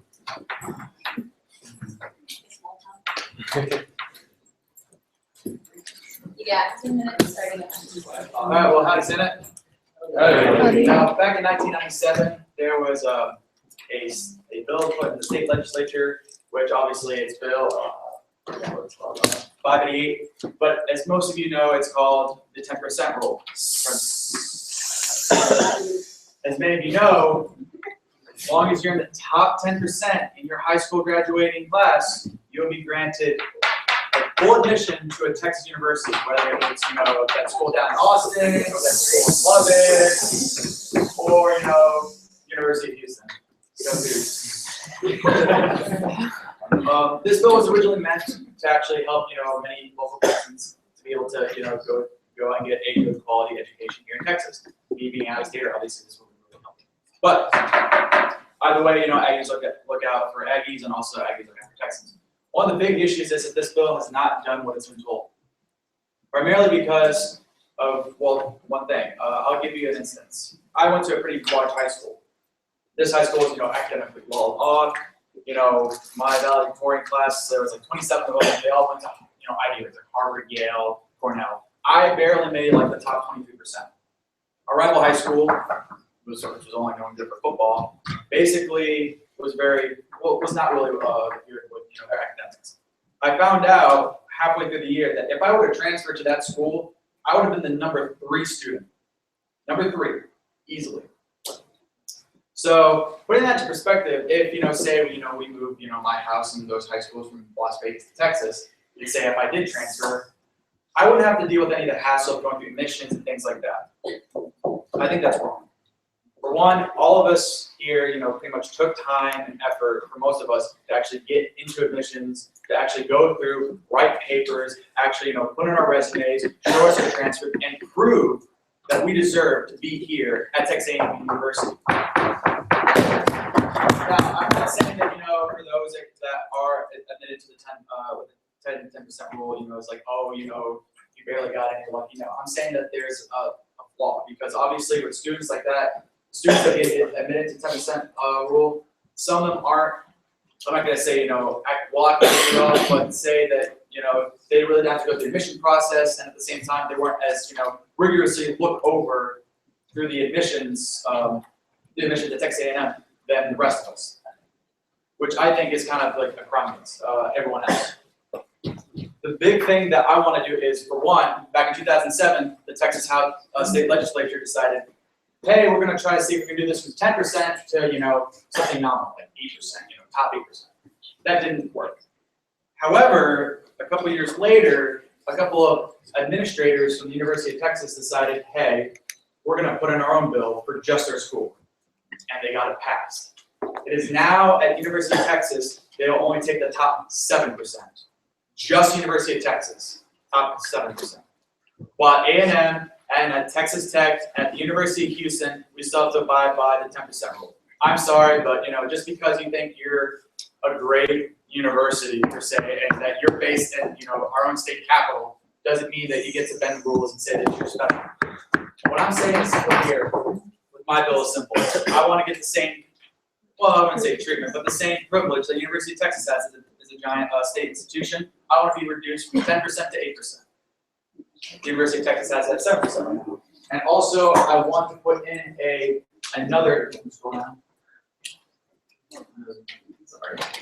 There's another part of my, there's a second part of it where it doesn't matter if it's through the Texas, if it's through the Texas government or through us, through Texas A&M University. I want there to be a minimum SAT or ACT score. Doesn't matter. It just has to be defined by either the Texas State Legislature or Texas A&M University. I feel like through all of us, we had to take SATs and ACT to apply it, to here in Texas or anywhere else, like Oklahoma or Arizona or California. I feel though as if at least give these students hey, a benefit of the doubt, make them do at least one of these tests, because if you're going to go out of state, you're going to have to take these exams anyway. So other than that. Questions? We'll start with Senator Chairman. Do you have your? Yeah, you're actually right after that.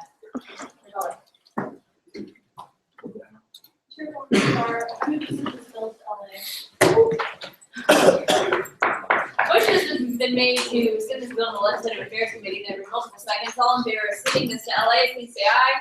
Aye. Opposed, please say nay. Nay. If, once again, I would like to remind the new portion of the body, please stand over, too much talking. You are totally welcome to attend any committee meeting, especially if a bill pertains to you. So don't think that you're limited to attending just your own. You're allowed to go even, but just any of those. We encourage that. That used to actually be the average policy. Okay, so we're gonna move to SR, so, for new senators, this is a resolution. So how a resolution works, it's basically the Senate saying, it's usually meant as a thank you, it's never necessarily meant to take up in arms against somebody, although that's happened. But normally what a resolution is saying, in the opinion of the student senate, we say, or support, or would like to see X. So a resolution does not go through the committee process, so once they present it, we'll have time to question, debate, and then vote on it. So they're gonna explain, we actually have we have two, so you'll get to see two, how it works, so. Howdy, Senate. Howdy. My name is Michael Murtha. I'm Zach Carlson.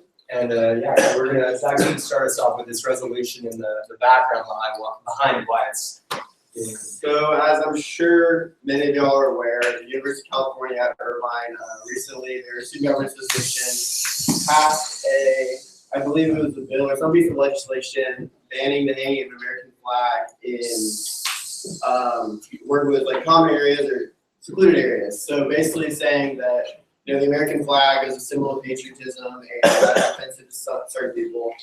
The student body president of the university actually did veto the bill, but as of right now, there is a group that got a petition in support of the bill, and they have over 1,200 signatures already supporting this bill. So we are essentially doing this to go against that petition and against that bill overall. So what the bill specifically states is that the American flag is to them a disgrace because it represents colonialism and imperialism, and it enforces negative psychological effects. Well, I might sound really blunt here, but we're in America and we're going to represent our flag happily. So I'm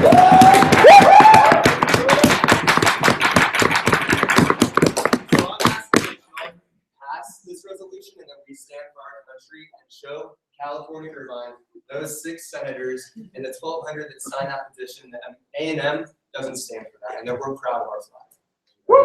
So, You have anything else? That's it. All right, I'll move to Senator Bosworth. Oh, withdraw hand speaker. Chair Sexton. John.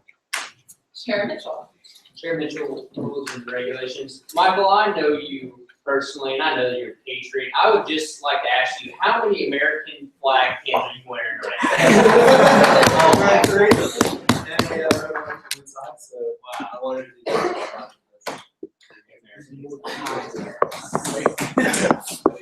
Are there any non-dilatory questions for the presenters? Seeing none, thanks. And we'll move into debate on the resolution. Is there any debate against this resolution? Okay, come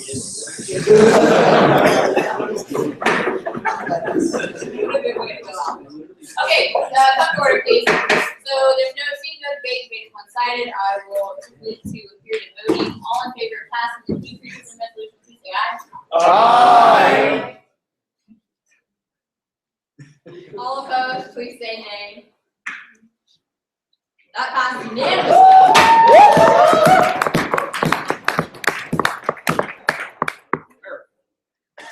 Okay, so if we can have SB, so we're going back to a bill now, so we're not resolution anymore. SB 6784, the state of pull this back.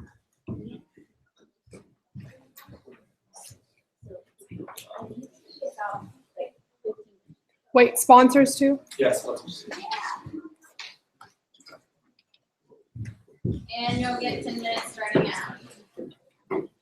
Well, howdy again. So in, December, Aubrey and I released a survey that the overwhelming majority of the survey showed that SGA is not doing a good enough job of telling our constituents what we're up to. They don't like the SBP emails. I think they're too lengthy and they don't tell them what we need to hear, or they need to hear. And they also, they don't know that we have a Facebook for Senate. So we wanted to try and figure out a way to go around those methods that we've kind of, fallen into. And the way to do that is to create a video. People will much rather watch a video in class when they're procrastinating rather than reading yet another email. So this video would be released once a month, the very first Monday of the month, by the SVP and the speaker regarding major bills that have been passed and failed. And major will be falling under the category of what the speaker calls as a major. We also want to do this, we'll add an amendment later, This will happen on the first Monday of the month so that we can also increase sober taps awareness. So they can mention that. You don't have anything to say? No? Okay. So yeah, that's it. Are there any questions for the bill presenters? Senator Howdy, Senator Marinol, Engineering. Is this bill intended to be an act or a bill? It has to be an act because we're changing the Constitution so that it's not just a one and done thing. Permission to follow up, Madam Speaker. We're changing the code, sorry. In committee, are you gonna specify exactly how, where the code is gonna be put in? It will be my committee, and yes, we will. Thanks. All right, if there are no other questions for the committee members or, well, bill presenters, I will send this to the rules and regulations. Okay, so now we're gonna move to SR 6709, McKinsey Law Safety Well, so this was originally going to be a bill, but since the rules are already in place, we're changing to a resolution. So basically what it is like I reports of undergrad chemistry labs not being required to wear certain protective gear, particularly like gloves, long pants. Then I got some more people telling me that some TAs enforce some rules and then don't enforce others. Kind of going over this a little bit.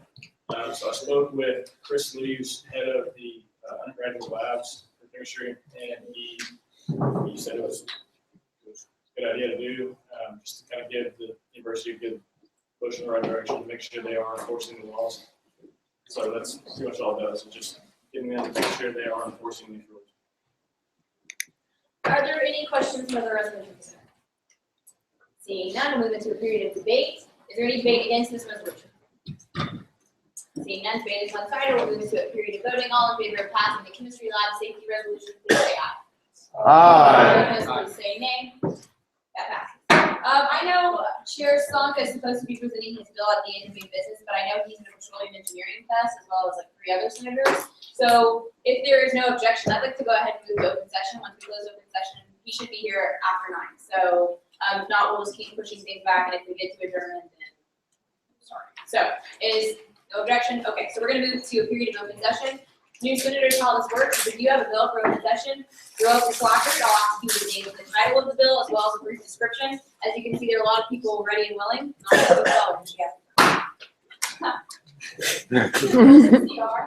Madam Speaker, I move to discharge the SGA Student Liaison Bylaw Revision Bill from the RR Committee. I can kind of go over. Okay, yeah. Okay, so is there a second?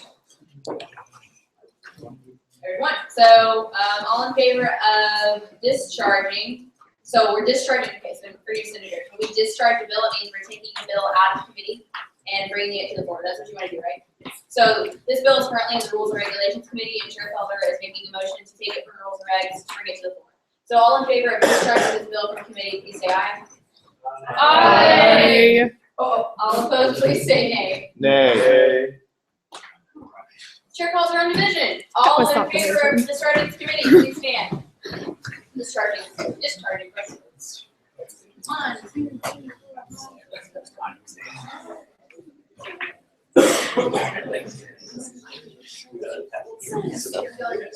I'm surprised 2 out of 3 of y'all are saying. Okay, all opposed, please stand. Once again, you have voices, use them.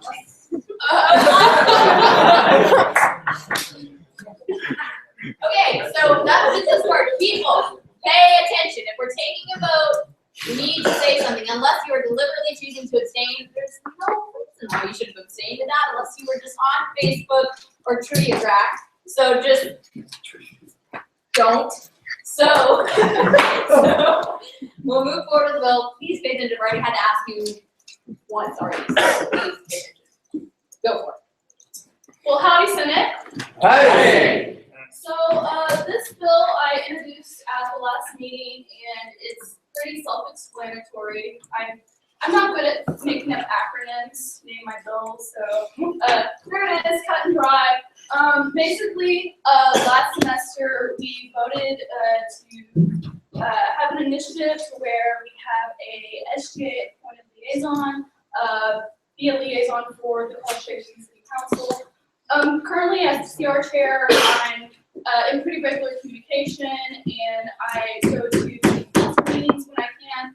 However, the combination of obligations between consider, between officer, between going to all those city council meetings, you literally can't do it all because the times they conflict. And so to make sure we have thorough representation all around, especially in the community, because we have a lot of issues regarding students in the community, whether you know it or not, like registration. So we need someone there who can be there all the time. And obviously the CR chair will still be in contact with the community, with the city council, still go to city council meetings when he or she can.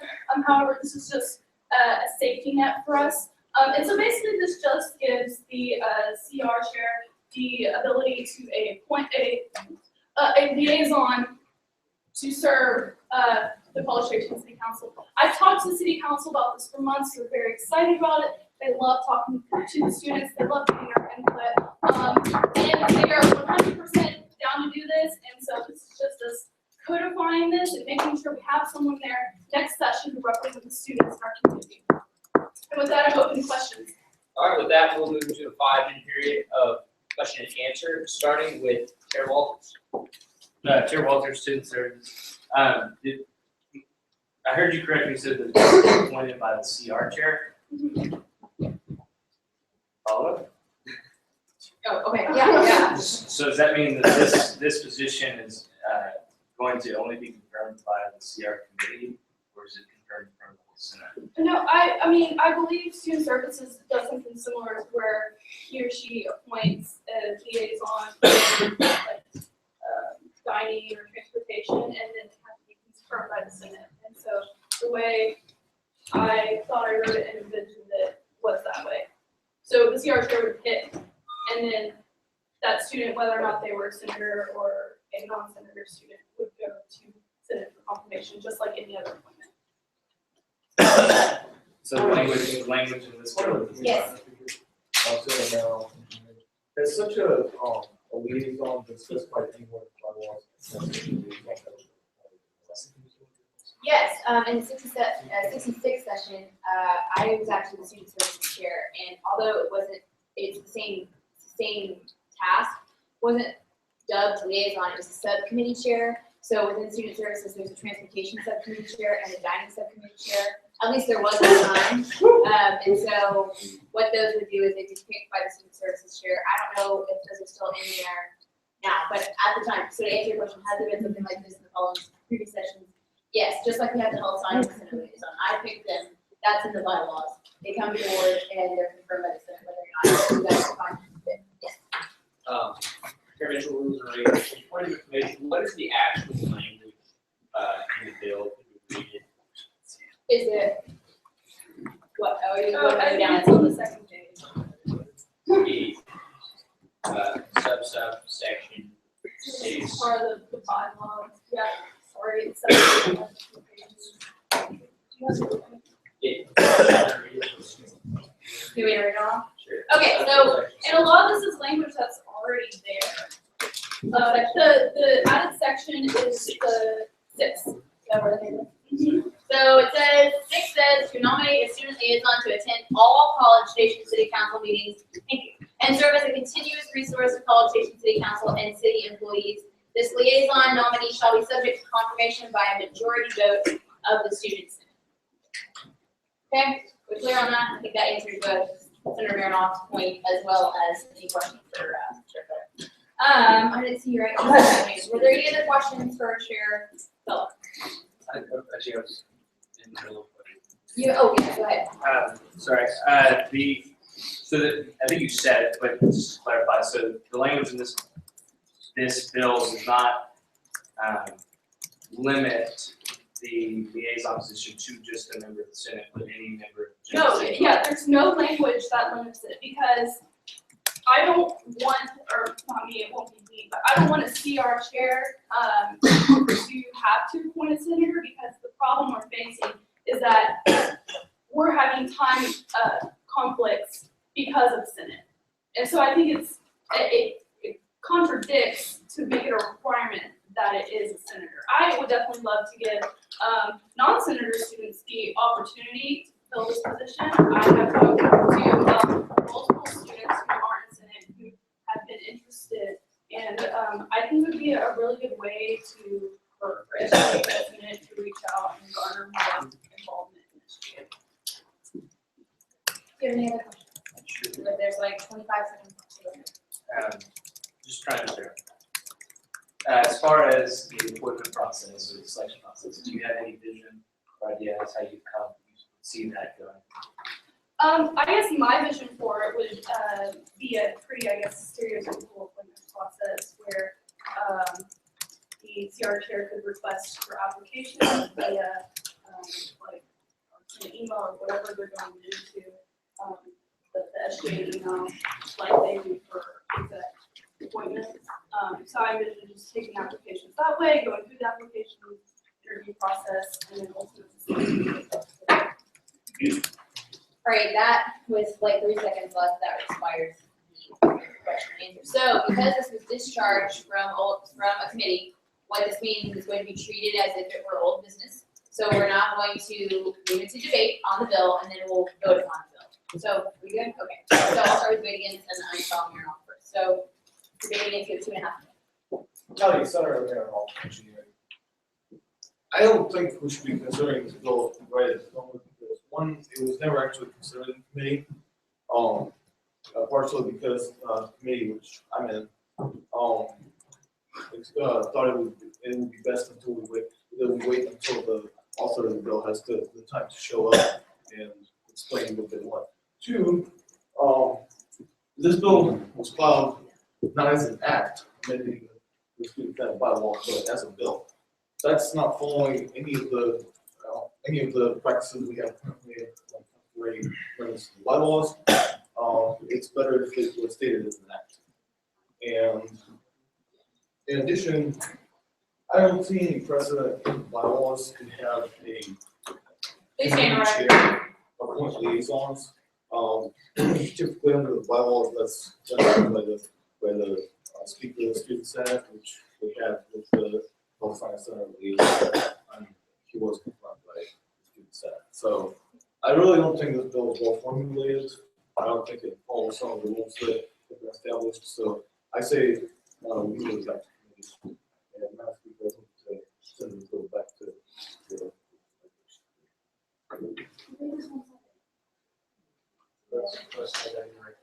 Yeah, yes, that's what I would say. So, in this instance, so for all of you people, technically, before even, once again, it's kind of like what we're talking about, when you're restricting somebody's speech, both sides have to have equal representation. So, Senator Marinoff debated against, and so to be able to move to previous questions, to be able to move to do anything besides making an amendment to the bill itself, which you can do against, that foresight has to be recognized. So, you yielded your time. So I'll start with Chair Cole. Chair Cole, CR. Obviously, this is just a vendetta by Senator Hill, my bill that I've been working on for 6 months now. I'm sorry that those two bills died, but that's no reason to take it out on the student's body because you're upset about it. I have talked to the community for months since last April, so don't you dare tell me that I haven't got this out. Now, I think Senator Mitchell has anything to add. I don't. Chair Mitchell, rules right there. I'm trying to be a little bit more calm. Because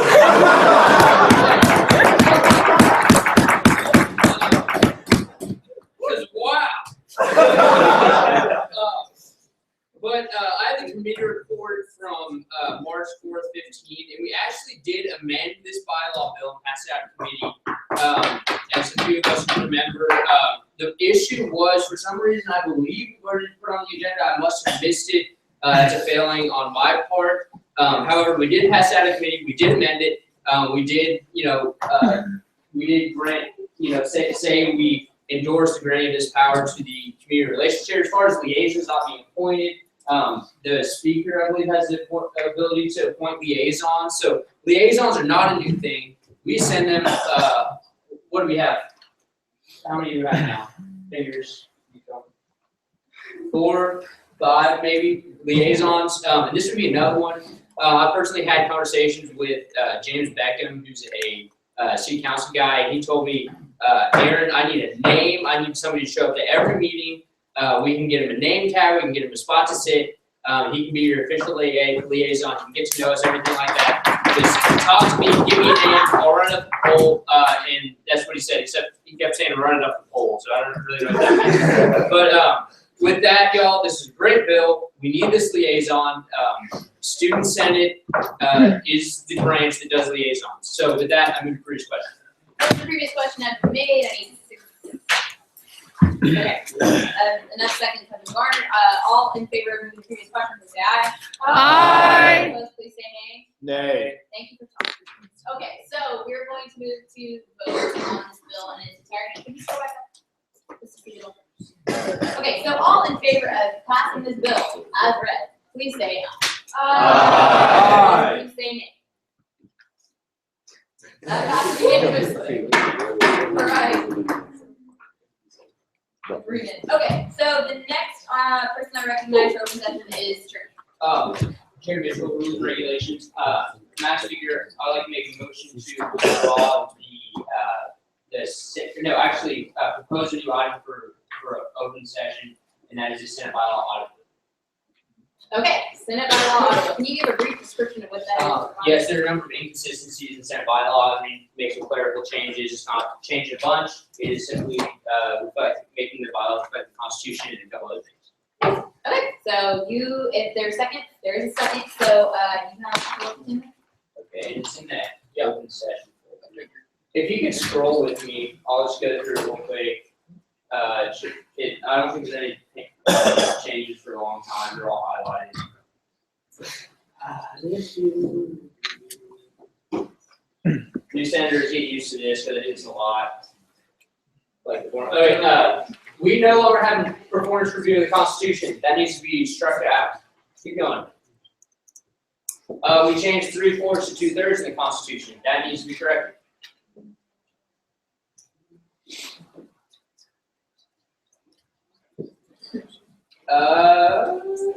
We had this last year. However, there was a discrepancy on getting last year's bylaws to me, so we ended up using the year before's that's bylaws for a while. And this was one of the changes that we really liked, was that the speaker shall decide the order of the agenda, but the Internal Affairs Committee has to approve that. And Hannah is graciously been letting us still approve it, but kind of. But anyways, keep going. Electronic voting, haven't used that all year. I don't even think we have the clickers anymore. There's like a typo on reports there. I don't know why. So change that.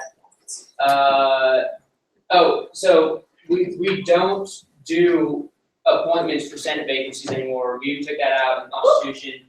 It was corrupt. It was awful. I wasn't around for it, but apparently, like, people just appoint their fraternity brothers or something like that, which is kind of cool.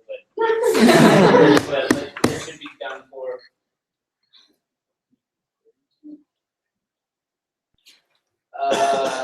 Standard operating procedure manual. I've never heard of this. I think this is like I think Scott Bowen did this. It was just like something that nobody ever did that he made a rule for. So we can try that. God bless Scott. An official internet blog? Are you kidding me? Like, get it out of town. So there's that, and then Student Government Association newsletter. We don't do that anymore either. And then also, earlier in the year, we renamed the archives, the old Army Archive of the Senate.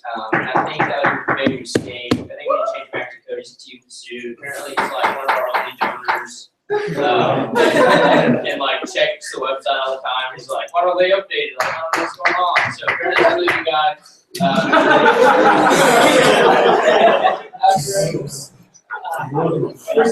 Mistakes. Okay, keep going. Just a filing cabinet. That's not a quarter. Here is two. Okay, that's it. 3 questions for Chair Mitchell. Senator Marinoff. Howdy, Senator Marinoff, engineer. Is there any reason why we should send this bill to committee? Because it has to be read twice. Point of information, Madam Speaker. Yeah. Would it be possible for us to make it emergency legislation and pass it out tonight? Emergency legislation, You know what? A bill altering the SGA code cannot be passed as emergency legislation. Okay, thank you. As per the policy. Okay, yes, your question. You just send this bill to the RR committee. Alright, motion has been made to send this to RR, there's been multiple seconds, all in favor of seeing this for the committee, please say aye. Aye. Please say nay. That passes unanimously. Okay, I recognize Chair Sosa for open session.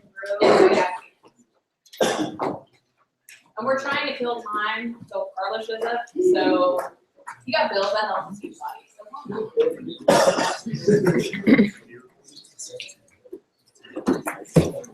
Hey. Aaron. Or we should call okay, so okay, text. Great. Hey, let's stay in order. Howdy. In the almost 4 years I've been here, there's always been, whenever there's issues with J-Board or issues with the election commission, there's always the concern that the reason for bias is, well, one, the election commissioner is that they serve year-long under the executive branch. And so if and when someone in the executive branch, be it a committee, a commission, or the actual cabinet run for a position next to body president, in applying violations, there's unfairness. So what this does with the election commission is it creates an election score that is lower court under the judicial branch. So all powers given to the election commission under the elections regulations are taken up by the Chief Justice of the elections court, and then all powers granted to the election commission are taken over by the elections, just the elections court in general, not by the Chief Justice. So basically, it'd be the same thing, but it would be under the judicial branch, so that the commission is not in any way connected to the executive branch year-long. And I think that will help clarify some bias issues in future elections, where no one can claim that there was probably favoritism towards someone just because they served with them for an entire year. And the other thing that this constitutional amendment does is create an elected student judicial court. The state of Texas has elected justices. We haven't had any issues. We haven't had any issues with that. We're not confirming people that need to have a law degree and pass the bar exam. These are people that you'll have the same kind of people running for these positions if it's an elected J court. And what you get rid of there is that possibility that they might feel compelled to support the executive branch in any kind of judicial case just because that's the branch that appoints them to that position. So it has an elected J court, no big deal. A lot of states do that, and it doesn't have any problems. People are running on political parties. People are going to run, and they're going to serve this position, and they don't have to serve in J court under the idea that they're there because of someone on the executive branch.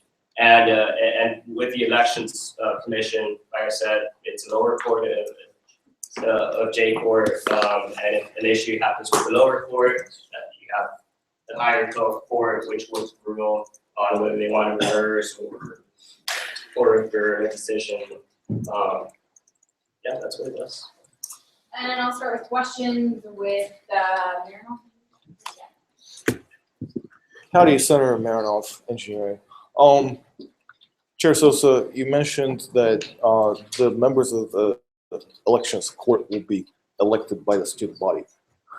So will they be running their own elections, basically? Yeah, the way the elections court, the lower court part of the amendment is written right now is to where the chief justice of the elections court would be elected by the student body, just like you have elected elections commissioners in your own county. And then the chief justice, once elected, would have the ability to appoint, it would be a 3-member court, so 2 other students to that court, subject to confirmation. So only one position on the elections court is elected. On the judicial court, it's all justices who would then decide amongst themselves who the chief justice would be. This would not take out the current court. The current court will remain like it is right now, with graduation, resignation, or impeachment. And when there's a vacancy on the current judicial court, that's when a position will open up on the following spring or fall elections to fill that position. So eventually you'll end up in the next 4 years or so with a pretty elected judicial court. Permission to follow up on the speaker. I'll move you to the end. Chair Bell. Chair Folder, CR. Chair Sosa, how are you supposed to, I guess, legitimize or justify the process to where if a SJ member or a student wants to sue the election commissioner, as occurs essentially every election season, how is that supposed to transpire in a fair, unbiased manner if the election commissioner is part of the judicial branch, since the judicial branch presides over the case? So essentially it would be the judicial branch versus the judicial branch versus your senator or whatever candidate. How is that legitimate? Yeah, well, I don't think it's illegitimate, and I understand your concerns. The wording, can be changed. You could simply just move the election commission. The problems with the election commission, this is an option that I'm offering right now. The election commission, I would just like to see it move out of the executive branch and just be either a commission by itself. But I don't want the election commissioner to be an executive cabinet member. There's no reason why they should sit in on meetings with the executive branch every single meeting. The election commissioner should be able to. I think that would uphold any kind of concern over a bias during the time of elections. So if it's not by making it into a lower board, then that's fine. But the thing about the election commission is that it is judicial in nature. It finds people just like the police department does under the judicial system, and it has an appeals process, and eventually that leads up to the highest appellate court, which would be the judicial court. So my main concern right now is just making sure that the elections commission is not part of the executive branch, that it's not part of the executive branch. Thank you. And that could be changed. Next we'll see Senator Hood. Senator Hood, off campus. Rich, to briefly preface, just throwing this out there as a hypothetical, what would be your opinion about removing the operation of elections within SGA entirely out of SGA?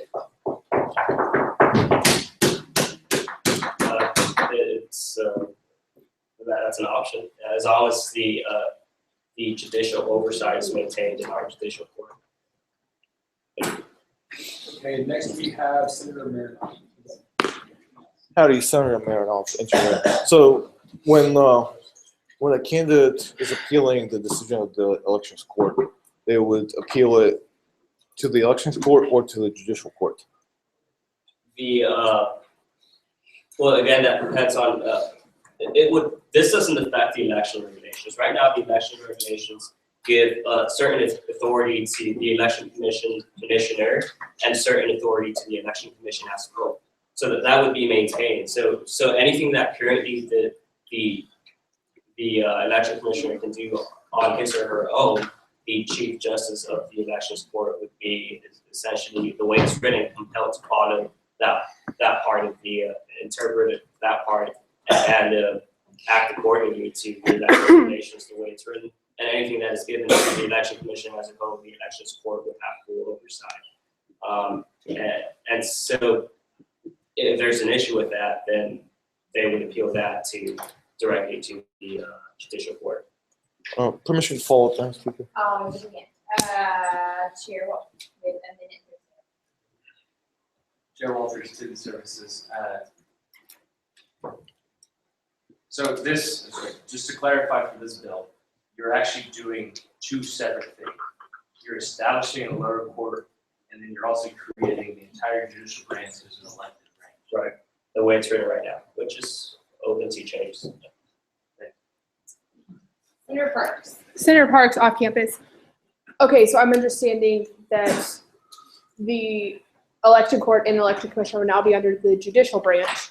And how is the election court going to be more fair than the judicial court? And also, if this election court exists, what is J Court going to even do during the year?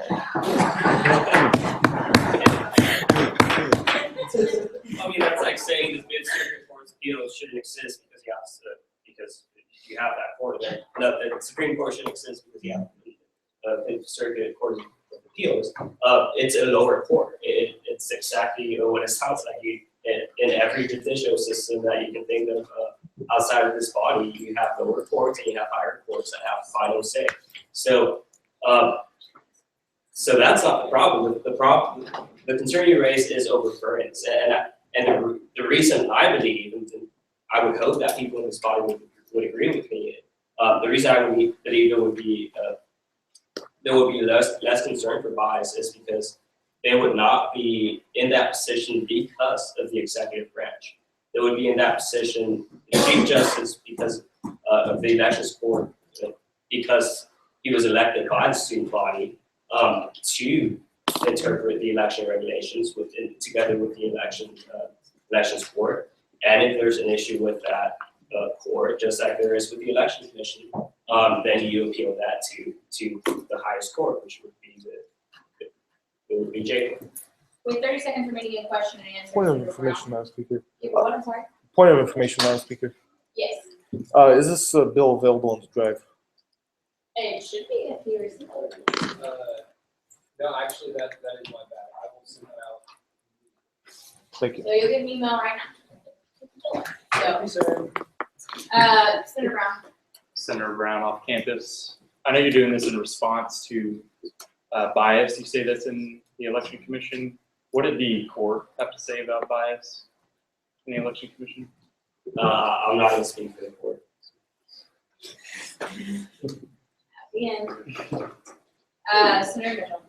I mean, Sharon, sorry. Is that first question? Yes. Okay. Chair Mitchell, rules and regulations. Under the legislation proposed in this bill, constitutional amendment, what would happen? First of all, are they going to be lifetime elected positions or yearly? And what would happen to the current lifetime members, unfortunately? I just recently answered that question, and that's if you're already on the election commission, you stay on that position until graduation, resignation, or impeachment, like it's already established. Any vacancies that occur once someone is removed by graduation probably, then that position will be filled in the spring elections or the fall elections, whichever comes first.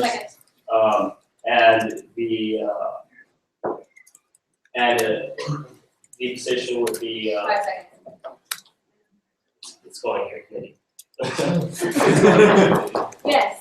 Chair Mitchell, rules and regulations. I motion to send this bill to the rules and regulations. Motion to make send this to RR, all in favor of, motion second, all in favor of making this to RR, please say aye.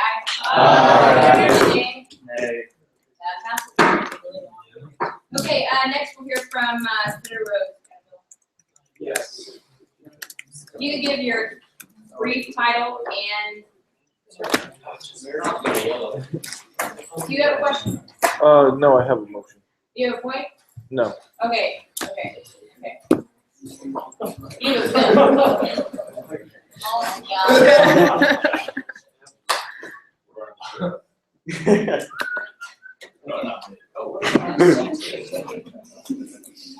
Oh, good. They told me you didn't have time for it.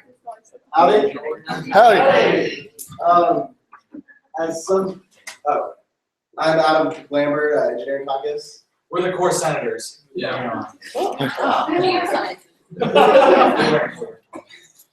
So the title of the bill is for the elephant ears. For those of you who don't know, on the quad, there's this grassy area on both sides that's known as the elephant ears, and has been a long tradition since I believe like the 1930s, where it's been a place with trees and all nice and green. As of right now, with the new renovations, it's going to be paved over. Unfortunately, there's nothing to do about that. It's already in contract, and you can't do anything with contract law. That's kind of hard at that point. But what we can do is learn from this. And as this is a concern of a lot of people I've talked to about it in the core, outside the core, that as the campus begins to grow, that we're going to start getting more green areas paved over with concrete and new buildings and all that. And we believe that as an agricultural university, that we should continue with this tradition of having green on our campus and helping make us the friendliest campus in the state. Just to give you some preface, before any type of construction happened, General Ramirez, comment on the board, had a committee, basically from Fish to Senior, that wanted input on the construction on it. And it was in their decision from the student panel of core members, they unanimously agreed that they wanted to keep the elephant ears to have grass on there. However, obviously, several months later, from the commandant saying, from the commandant himself saying that they were going to pave it over, even though mostly he kind of contradicted his own student committee that said he wanted to keep it. So that's kind of just pointing that out there for you all. Also, a great article from Good Bold that also. Long story short, we like grass, we like trees, and we know the university is a better place when it is green. Orange green. We like green a lot. Anyway, here.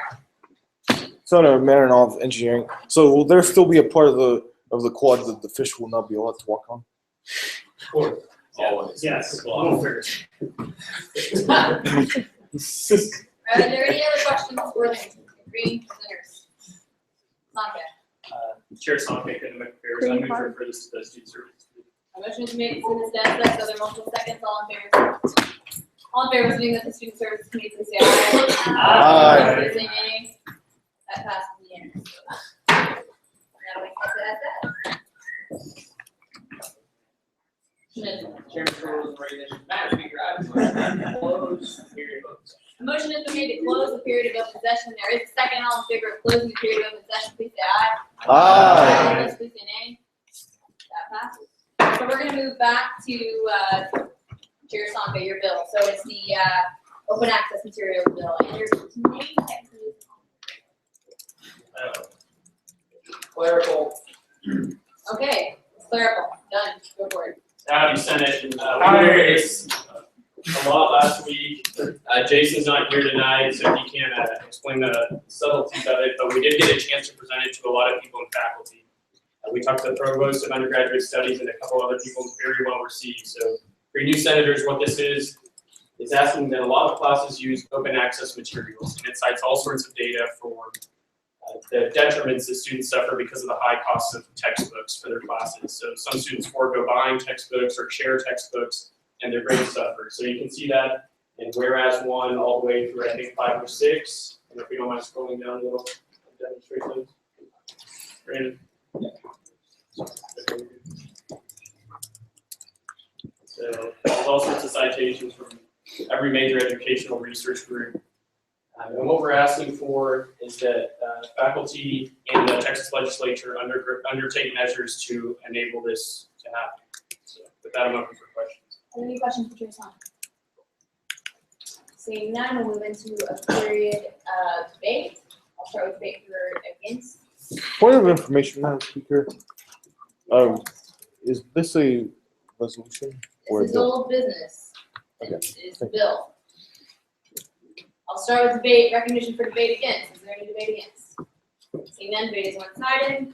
We'll move into a period of voting. All in favor of passing the open access material bill, please say aye. Aye. Opposed, please say nay. That passes unanimously. All right, so we'll move into a period of committee reports. I don't remember the time on these. 5? Okay, 5. So just FYI, committee reports are a time for chairs to, 1, set their committee time, and 2, just update you on anything that's going in within their field of expertise. And they get 5 minutes. So I'll just go down the row. Springer, you want to start? Yes, that'd be great. Howdy, Austin Springer, Legislative Affairs. Our committee meeting will be Tuesday, the 24th, because of some spring break, so this time it's going to be real weird. And any questions, I would like to get y'all's input. We can either do 7:16 a.m. or 7:16 p.m. And with that, I'll take any questions. Are there any questions for Chair Springer? Seeing none, thank you. I didn't announce my thoughts. Okay, we'll reopen it. Go ahead. Okay. PM. PM, 7:16 p.m., Tuesday the 24th of March, 2015. Thank you. Thanks. Hey. Thank you. Point of information. Chair Walters, are we recruiting for our community as well? No. Okay. We, Brandon will be sure to go over any places where we see that you guys need filling, and we'll let them know what those are, and they'll get confirmed. All right, thanks. You don't have to sell yourself. Way to take that the way that you did. Anyway, Travis Walters, Student Services Chair. Please stand over, it's too loud. I cannot, by any physical means, have a committee meeting between now and the internal affairs meeting. That is technically against the bylaws, so if you guys would like to bring impeachment articles against me, I'm happy to sign my name at the top. Thanks, guys. So, that being said, if you have a bill in my committee, and you feel that it is absolutely necessary that we get that bill on the floor by the next meeting, please get in touch with me. We will make edits to it to make sure it's sufficient for the floor. And when we present it, if you want to bring it out of committee, I won't oppose it. And then we will have amendments ready to go to the floor. If you don't feel it's urgent, we will have a meeting to address your legislation. Unfortunately, I'm just going to be out of town, and I don't have any idea when I'm coming back to it. So, moving on real quickly, I just want to say something in regard to the UC Irvine thing, not necessarily to that extent, just the bill that passed was a 6-4 vote with 2 abstaining. And I think if those 2 people had voted against that bill, then we would have seen a different outcome. We probably never would have heard of this. And so that speaks to our responsibilities here as representatives of students. Order, Madam Speaker, is this relevant to student services as the capacity of the chair? Am I serving the students with this? I would say that's a debatable point, but I'll let you go ahead and make the interpretation. So, here's rules and regulations. The bylaws say at the discretion of the rules and regulations chair. I say no.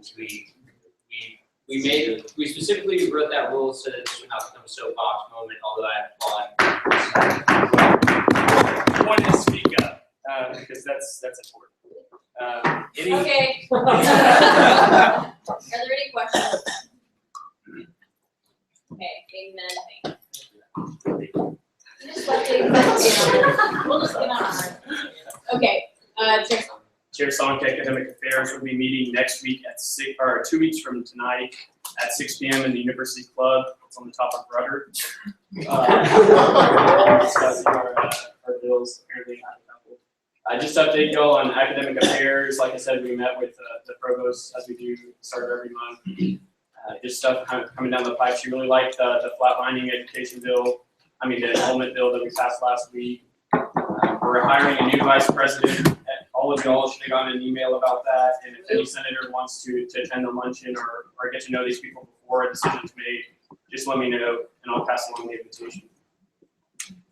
With that, I'm open for questions. I have a question. So when did you say your meeting was? It is 2 weeks from tonight at 6 p.m. at the University Club. So we will have a journal meeting ending. Yes. Okay, so just FYI, you'll go 6 o'clock and then you'll come in here and get a journal meeting. So, any other questions? Joseph, take it away. CA will not be having its taping event from now until the next Senate meeting, so if you want to plan your own taping event the next 2 days, or during spring break, or the 3 days of the week we get back, you're free to do so. There's nothing that says that CA is the one that has to provide the taping hours if you want, if you're seeking absence forgiveness. So just CA members be aware that we won't have a meeting or taping event. But you're free to join in on at the AA meeting next 2 weeks that you've Are there any questions for Kirsten? Chair Sonka. Chair Sonka, Academic Affairs. Are you saying any member can hold tabling hours anywhere?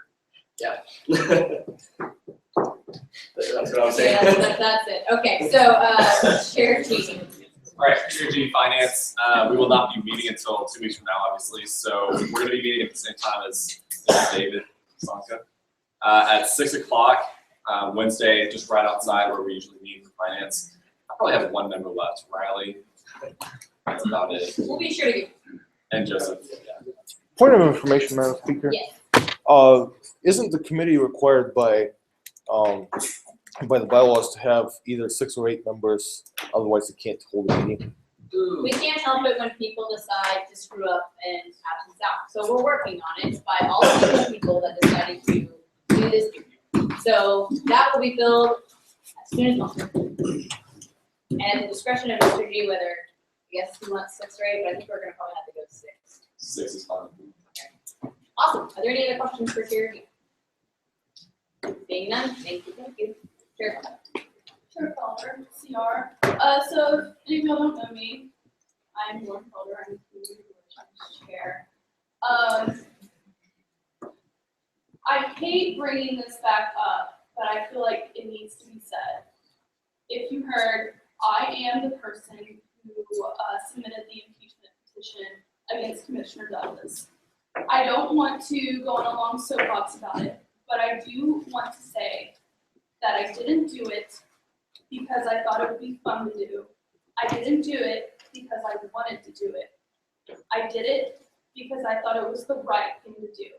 Because I wanted to hold our appointed executive members accountable for their actions to SGA, to the university, and most importantly, to the students. And so if any of you would like to come talk to me personally about it, I would be more than happy to speak to you.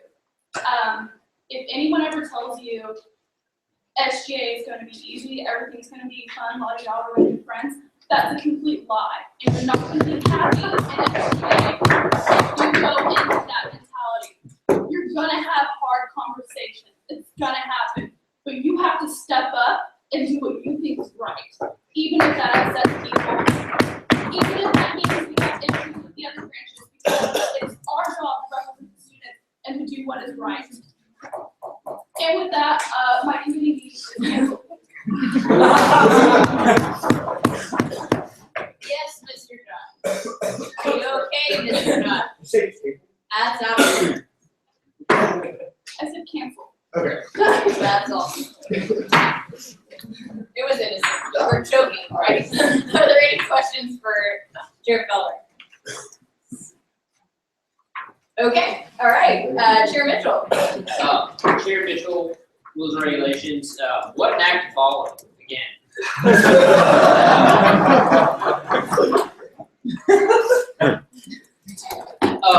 In terms of the rules and regulations committee, though, I think that we've done a pretty good job with the rules today. I think the fire system is working well, and I think that we had some healthy debate. I'm proud of you guys for following the rules and everything like that. That being said, we have a whole bunch of bills in committee, and we are trying to have a special guest at our next committee meeting, Patrick McGinty, so he can sort out the yellow and stuff. So that being said, I'm not sure exactly when our next committee meeting is going to be. However, I am going to schedule it for, not this coming Sunday, but the next Sunday at 5 p.m. I know it probably has a lot of, people might have conflicts there, getting back from spring break and everything. I apologize for that. If you are missing for that reason, I will log it for your IA to your absence excuse, but we need a time early. Like, this is the problem. We need a time that's early in the day, so, because we need like 3 or 4 hours to do all this stuff.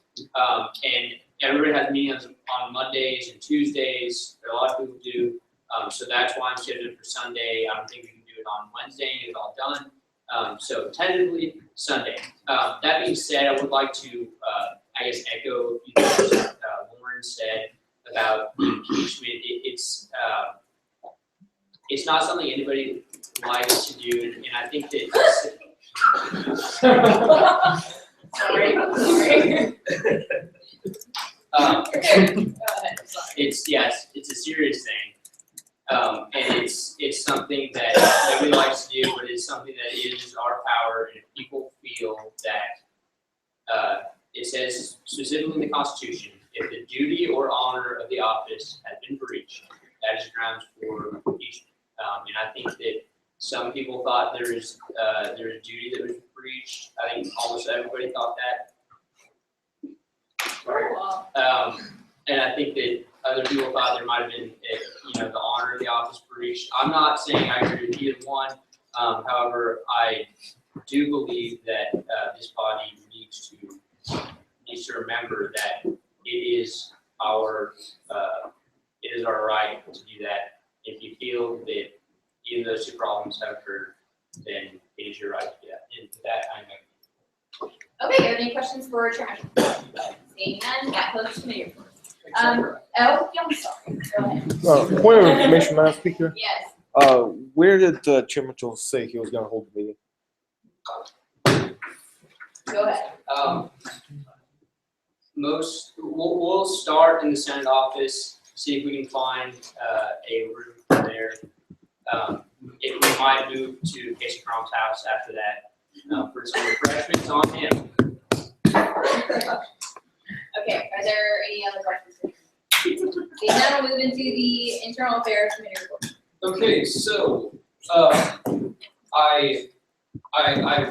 gonna make, this might be considered the third time in a row that we bring this up, and it might be a little bit of a soapbox, but the impeachment, I really do agree with both Elder and Chair Mitchell in that we have a duty to uphold, and that we have certain things that we need to honor, and that's what we promise to when we are sworn in. But something else that we need to focus on is the class acts that Emma Douglas was tonight, and putting and deciding that the cohesiveness and the reputation of SGA is a lot more important than her whole position. And so I'm not going to state my opinion on either side. I don't know how I would have voted in that impeachment, but the way that she came up here and handled herself and what she said was something that was very powerful. So I applaud what she did, and it was a brave thing to do, put aside her pride like that. On a much happier note, something that we've had an issue with this semester has been archives. And so after the last meeting, I was sitting around thinking, like, how nobody in Senate wants to do it. Nobody wants to be the IT guy. So who outside of Senate will want to do it? Then it hit me. People who run and don't get it. People who want to, want to play a role in Senate, want to play a role in student government. And so I started reaching out. I emailed them and asked them, is there anybody who would like to be involved in Senate apart from being a senator? And I have gotten good response from 3 people. I can't think of their names right now, but we have developed an interest, and I will be conducting interviews the rest of this week, obviously not over spring break, but the following week as well. So that's something to be excited about. I will be meeting on, not this obviously, but the following one, preceding the next General Senate meeting at 8:00 p.m. in our usual spot. Are there any questions for President? Seeing none. We will now move into executive report, starting with SVP Kelly, and we'll have 8 minutes, starting now. Howdy. Howdy. First, welcome to the new centers. It's good to see a full Senate room, good to see some new faces. It's an exciting time of year where we overlap and we're ending the 67th and starting the new 68th session, and there's all kinds of potential and great things to be done this next year. And I think that can sort of be a theme, and I hope it is a theme even of tonight. And this is, we have structure to resolve disputes. Certainly there is a right even to bring up for impeachment. I agree with all those things. But that being said, it's important to be mindful and to keep good perspective on us as an organization and how we work together in different avenues. So I'll say, I'm going to give some updates and then I'll end with something briefly as well, if that's okay. Just thoughts that I have as well. So I'm about 9 hours less of a student since last meeting. I dropped my business minor. I dropped 2 A&M classes and 1 online. I'm doing a lot better now. I was taking 15 hours while trying to do this job, and so I'm nuts for doing so, but I just had to hold on to it. So anyway, we're doing a lot better. We're trying to finish well. We started out with some goals. And for those of you new centers, I want you to hear these because this is not necessarily the goals of the next session. But these are things that we've tried to work on this year and things that I would encourage for this next year. Tradition, spirit, core values at Texas A&M during a time of change and growth. The integrity of SGA. I think we're all in for the integrity of SGA. I'm not questioning a single person's intent, either in the impeachment, in the elections and campaign. We're all in this for the same thing right now. The integrity of SGA, the culture of working together, which we have done a phenomenal job of this year. And then third, the Aggie experience, in dealing with big and small issues. We've addressed and been on the same page with something like concealed carry. That's been a long time coming. We have made small incremental changes around campus. And so that is a great precedent that's been set, and I think that there's a lot of potential next year. We don't have legislative session. We don't have student engagement process. We don't have search committees going on, all these different things. I think it's going to free up both Senate and exec to really have a lot of time and opportunity to continue what we've been doing. And so those are all exciting things. I'll comment very quickly because I normally do have a lot because it's actually been a month since I shared with y'all. I was not able to be our last meeting, but the president, Michael Young, if you saw, the Board of Regents did approve. There was a 21-day bylaw time period where it's announced. It's just kind of a protocol, and so they didn't make a final confirmation. There's all kinds of information about that. Right now, his expected arrival is May 1st. We are, of course, hoping he's going to be here for muster. I'd like to see him there at graduation, fulfilling the A&M tradition of shaking every graduate's hand, which I think is a fantastic thing. Every graduate, every person at A&M matters. I think it's awesome, even with how big we've gotten. So that's the hope. Dr. Pugh, so we have 2 candidates for Vice President of Student Affairs. Hannah and I have served on committee for a number of months now, and so we've narrowed it down to 2 people. Dr. Parrott is an internal, Dave Parrott is an internal candidate. And a very good one at that. Dr. Pugh, same thing, texted my counterpart at the University of Arkansas. He said he's a stand-up guy. I think he said he's a stud in the text message. He really likes it. He said he was a tremendous advocate for students. And that's something that we are really looking for in the next Vice President of Student Affairs. So he is actually here, and there is an opportunity, as Chair Sonka mentioned, to meet him tomorrow at lunch, and that is, I believe, extended to everyone here. So please take up on that. Obviously, you've seen the next rep, Twix. She is so young. If you've been around at all the current reps, she's older. It's definitely time for retirement. And Twix is kind of like a puppy. She was in the office just like 2 days ago, and so anyway, that's a good thing. She'll be able to fulfill tenure tonight. Exciting. Thank you all for being here. I know many of you probably wanted to go to the event with Laura Bush and Blessed John. I heard it was a tremendous event. I'm really proud of the MSC organization, Bethencourt and Associates, that brought them to A&M, and of course, Mr. and Mrs. John and Debbie Bethencourt, who have funded that organization and that as well. Saw it tonight, great ads. Heard it was a tremendous organization. On that note, spoke 2 weeks ago. This was pretty motivating to what's called the Soul Ross Group. It's actually a group of people that graduated 55 years ago or earlier from A&M. So it is a room full of old people. And there was about 800 people from all over. Oldest was a class of 1945. And they came, camaraderie, got together. They still keep up with their class. It's really an elite group of people. And it was phenomenal to be able to share with them. Really one of the highlights of my year. great acts, all with still wearing their smooth out rings, unbelievable stories of their times at A&M and their lifetimes post-graduation. So that was a neat event, something very, very encouraging as an Aggie. So SPAD, thank you for the confirmation. Very excited about the chair, Alex. I think he's going to do a great job, as well as the members. Meeting with Dr. Strasser, we had a meeting with Gov Council and with Senate leadership and my team. I think it went tremendously well. They started a task force. Brandon Valentin went to this meeting this past week, and they want to identify issues of interest across campus with respect to constituents, establish strategies appropriately to communicate financial matters throughout the university community. Thirdly, to provide feedback regarding financial matters, and so those can be passed on to the president, et cetera. To develop ideas and evaluate feasibility regarding methods of enhanced revenues to support strategic objectives of Texas A&M. I will say this, I really like the new Chief Financial Officer, Jerry Strasser, is coming in with a different mindset of really planning out 2 years, both budgetary, but also seeking student input and creativity with the decisions that are made. So I don't have time to give examples of that, but I think that's a very positive step. And personally, I've already commended many times on this, but I think it started with the Student Senate of the 67th session opposing a tuition fee increase for very good reason, of lack of timing, transparency, and I think that in many ways that's increasing integrity of the organization and really is one of the things that has brought us to the table. That's my personal opinion, so I think he'll do a great job on that. Sexual assault was on the front of the battalion. That's a tremendous issue and something we shared about last time. Thank you for those of you who got involved. After sharing that last time, there was a large group of people that were interested in that issue. I'm very appreciative of moving forward in that campaign. We had Orange and Maroon Legislative Day, where we went with T-SIMs. I think I might have shared about this before, and went to the Capitol and lobbied on behalf of Texas A&M, both the capital request and general funding. We find out this Friday how we did as the A&M system, what we will get from the Texas Legislature for the next 2 years, and it's supposed to be very, very good, very positive. Braden Kennedy and his team have done a tremendous job preparing for SEC and DC. This is the week after spring break. We'll go with other schools in the SEC and advocate for us all and for higher education.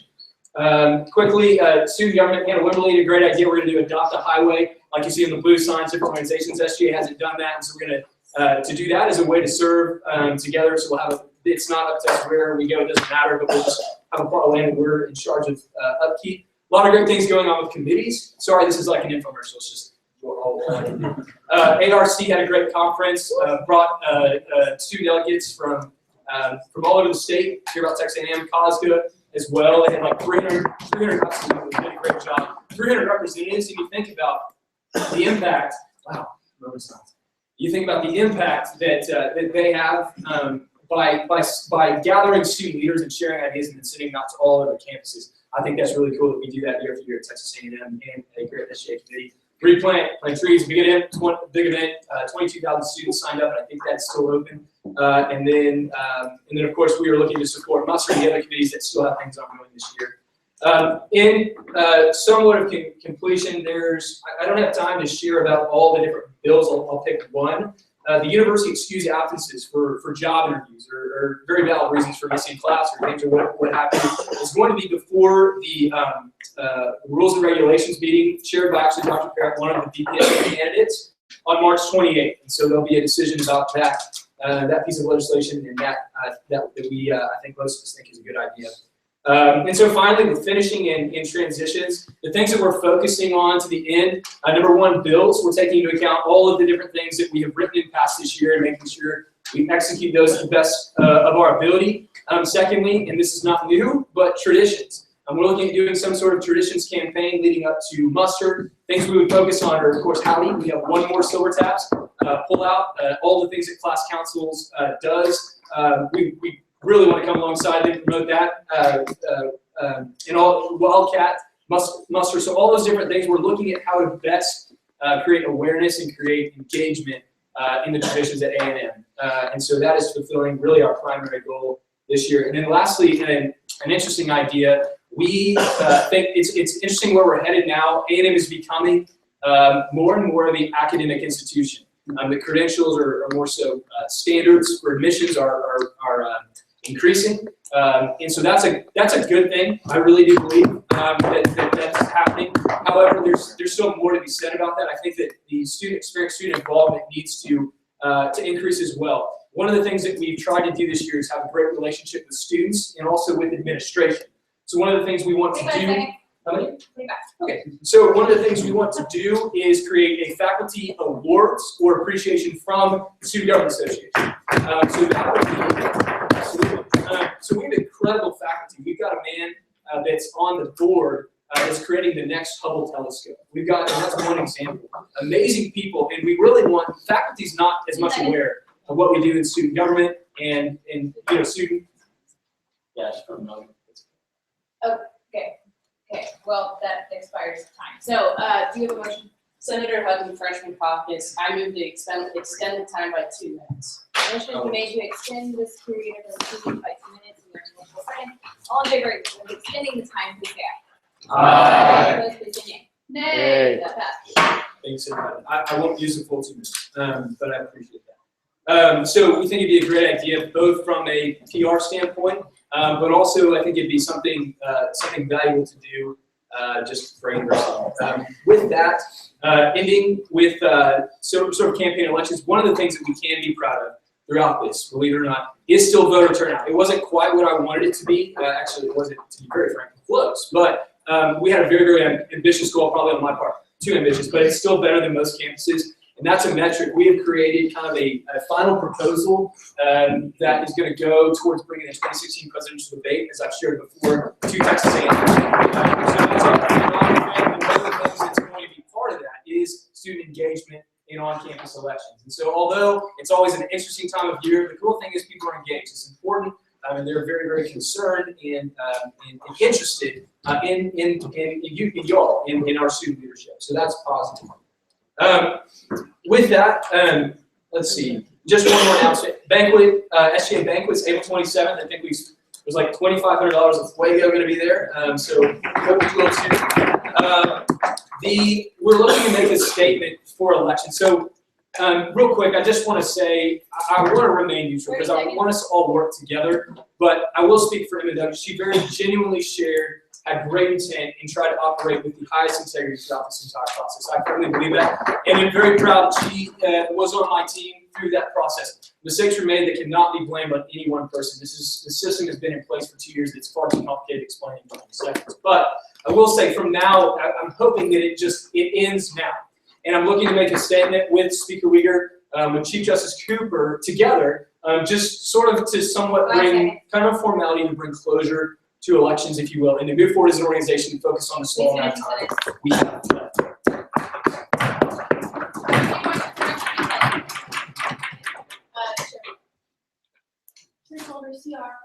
Other than Orange and Rouge Day, what exactly has your LR task force lobbied for as legislative?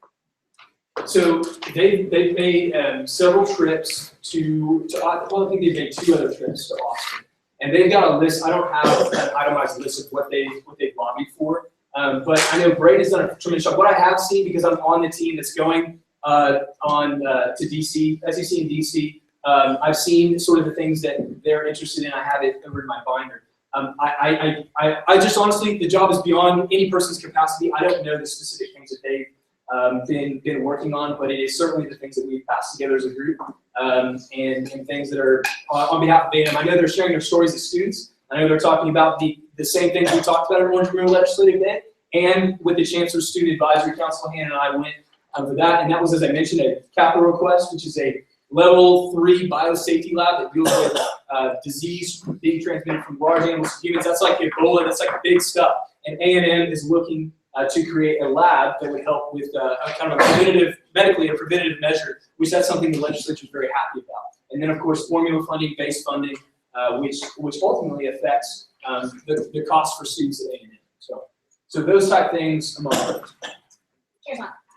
Permission to briefly preface. Given that the responsibility of the legislation's vice president is to advocate for the students and for what we pass, and that we had appointed a portion over $2,000 for him to go, how do you respond to reports that members of the committee, members of the legislature who were having a hearing on concealed carry had not received our bill and had not heard that bill had passed? Okay, so before you knock, I'm not sure if that's factually true or not. I'm not sure. I remember you texted me about that issue, and I followed up with Brady. There was, I can't speak to the specific reason why he was not there. I know he was in communication with people there. I can't speak to the specifics. I know that other people have. Senator Charles Schwartner, who's a tremendous advocate for that issue. He texted me as soon as we passed it, said, great job. He's really proud of us as a group and an organization, which is cool. And I know that he had that in hand, and it's been circulated. The issue, I mean, I believe there's going to be success with that issue, and I think it's really cool that we were unified, and I guess in a way, kind of on par with what seems to be at this point the Texas legislature, which is very exciting. So I can't speak to that. In similar to elections, I'm not opposed or unwilling to admit fault. If we have not done something to the full extent, we absolutely want to know about it, and we will improve it. It should not do that in the future. To admit that with elections, there's things that we missed. The process ran as it was supposed to, but we had contradictions with our election regulations, the actual process. Like, I don't know how to simplify it beyond it's a misunderstanding. So we're students, there's transition from year to year, we do the best we can. But specifically to your question, I don't know if actually, but we can find it. And I remember us texting about that a few weeks ago. There's something we can do from here. I would be more than. Thank you. I have an answer for you. Thank you. I'll do it in my one. Well, I just have one information. Oh, okay. Is there someone in the room that was watching this, the Senate State Affairs Committee the entire time? Okay, great. That's good. I was actually eating popcorn. Point of information. Yes. Was any representative from the student body or from the Student Government Association at Texas A&M at the meeting, speak at that meeting, or have a letter read at that meeting, so, advocating for concealed carry? To answer your question, nobody specifically from the Student Government Association. However, there was a group, I believe it's Ads for Concealed Carry on campus. There was 2 men that were there, but they did not speak. They didn't necessarily. I think, actually, you know what? I think they did mention for like 2 seconds in passing that there was a bill passed, but to answer your question, nobody was there to advocate for it. Thank you. Their former students, they were lax, but yes, they were. Yeah, they were from Texas A&M and mentioned it very, very, very, very. Felder, how do you think? Considering that the LR task force, which we are funding with a significant portion of our $50,000 allocated to, considering that, can you guarantee me that we will have someone from the LR task force at the House committee hearing supporting concealed carry legislation? Actually, their answer is I can't. No, I can't. Here's why. As I mentioned, moving from here forward, we will do the absolute best we can to fulfill our responsibilities. That is absolutely our intent in everything we do. The way that my team has worked this year, it's 17 people with a variety of organizations. This applies to elections and everything else. I am sort of there and get oversight, but they're all phenomenal people. If you look at the background, those that are still here, they do an incredible job. Braden Kennedy has done an amazing job. I can't speak for him. Yes, I can speak for the needing to be at those meetings and advocating for the legislation that we have so successfully passed this year, as I've mentioned. No, I'm not going to just guarantee we will be at absolutely everything. Again, I can't give reason or context. I don't remember. Braden had explanation for me because as soon as we texted, you brought the issue up. I immediately got on the phone with him, and I'm sorry because this was a few weeks ago. I don't remember the specific reasons as to why. Braden is very much in support of the issue as well. So he is personally speaking. Okay, so he's obviously advocating his position for the student body regardless of that, but he has no reason not to be there to do the best that he can. So I'd like to say yes, but if that makes sense, there's a division between independence and their responsibility, and I'm not going to speak for him. He makes discretion based on what he and his team do. And that's sometimes based on what's going on today, maybe test classes, whatever. 1 minute remaining in question and answer, Joseph. Senator Hood off campus, are you aware of the progress of the Fish Aids custodial banquet? Have they even set a date for that, or do we have any knowledge of that at all? I've heard talk of the banquet that has historically happened, and I'm sure it's going to happen again. That's really cool because that's not a gap that we have to fill. So we're looking to fill like faculty and staff appreciation. I love that we already do something within student government for custodial. So I don't know the date of it. I just know it's so I'm sorry. No, it's good. Last one, Church Springer Legislative Affairs. This semester, I really haven't been contacted at all by Braden, so I really don't know where they're at with law being in Austin. As far as concealed carry in the house goes, that's kind of where I know a lot of people. That's where I can help, and I would really appreciate. Permission to briefly preface. It's chill. I'd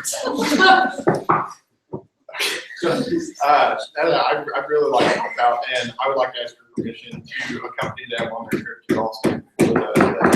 Absolutely. I'm not trying to rebuttal what you just said, but we have had personal conversations after this meeting multiple times about you engaging with the group and being a part of that, and my not approval but desire for you to be there. Absolutely. I know. I mean, you're more in tune with the legislature than I am. Your dad is in the legislature. I understand all those things. Have connections would be a huge asset to us being there. Apologize for not being contacted. We would love you to be there. Absolutely.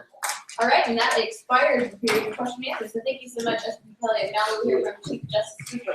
And happy spring break. God bless you. Where's your road? It felt weird because I need to be all on the road. But I enjoyed swearing in there and lowering the road. I think a lot of my executive board has been covered pretty well by the Move Down Twitter account in the last 2 years.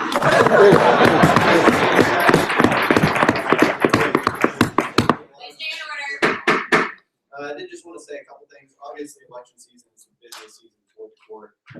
Going into the last 2 weeks, 71% of our cases since 2011 have had to do with elections in some way or another. So obviously, this is was a very busy time period for us, and that 71% number doesn't take into account these last 4 cases that we've heard. I definitely want to give a shout out to everyone who has helped the court handle these in what I think is a very professional manner. All these cases have been difficult. We've had our ups and downs. The court has been far from perfect, but I think that everyone really contributed and helped a lot. First of all, I want to thank the 8 other justices on the court who met these cases with what I thought was a lot of professionalism. I want to thank our advisors for being in the rooms with us at all times and walking us through the process. And I also want to thank the student body for being very engaged in watching these cases and also very civil in attending them. So that's all I have for my And I'll start with Senator Dean. Senator Dean, so the JCourt website has 4 of the original unaccepted election appeals, and they're originally listed on the 22nd. I was wondering if there's a way to get a hold of the 6704 original appeal, because it's the only one not listed. That is a good idea. Thank you for bringing it up to me. I will make sure that gets online. For those who don't know, 6704 is the appeal submitted by Isaiah Tao, claiming that a violation that was given by the election commissioner under the presumption that he was campaigning in a classroom. He was actually campaigning in the annex, which is not off-limits campaigning zone. Thank you for bringing that up. I will make sure that it gets up on the website. Senator Maroff. Howdy, Senator Marinoff, engineer. If you'd like to answer this question, what is your opinion on Chair Sosa's bill? I don't think it's really my role here in this executive board to contribute to debate that happens in this legislative chamber.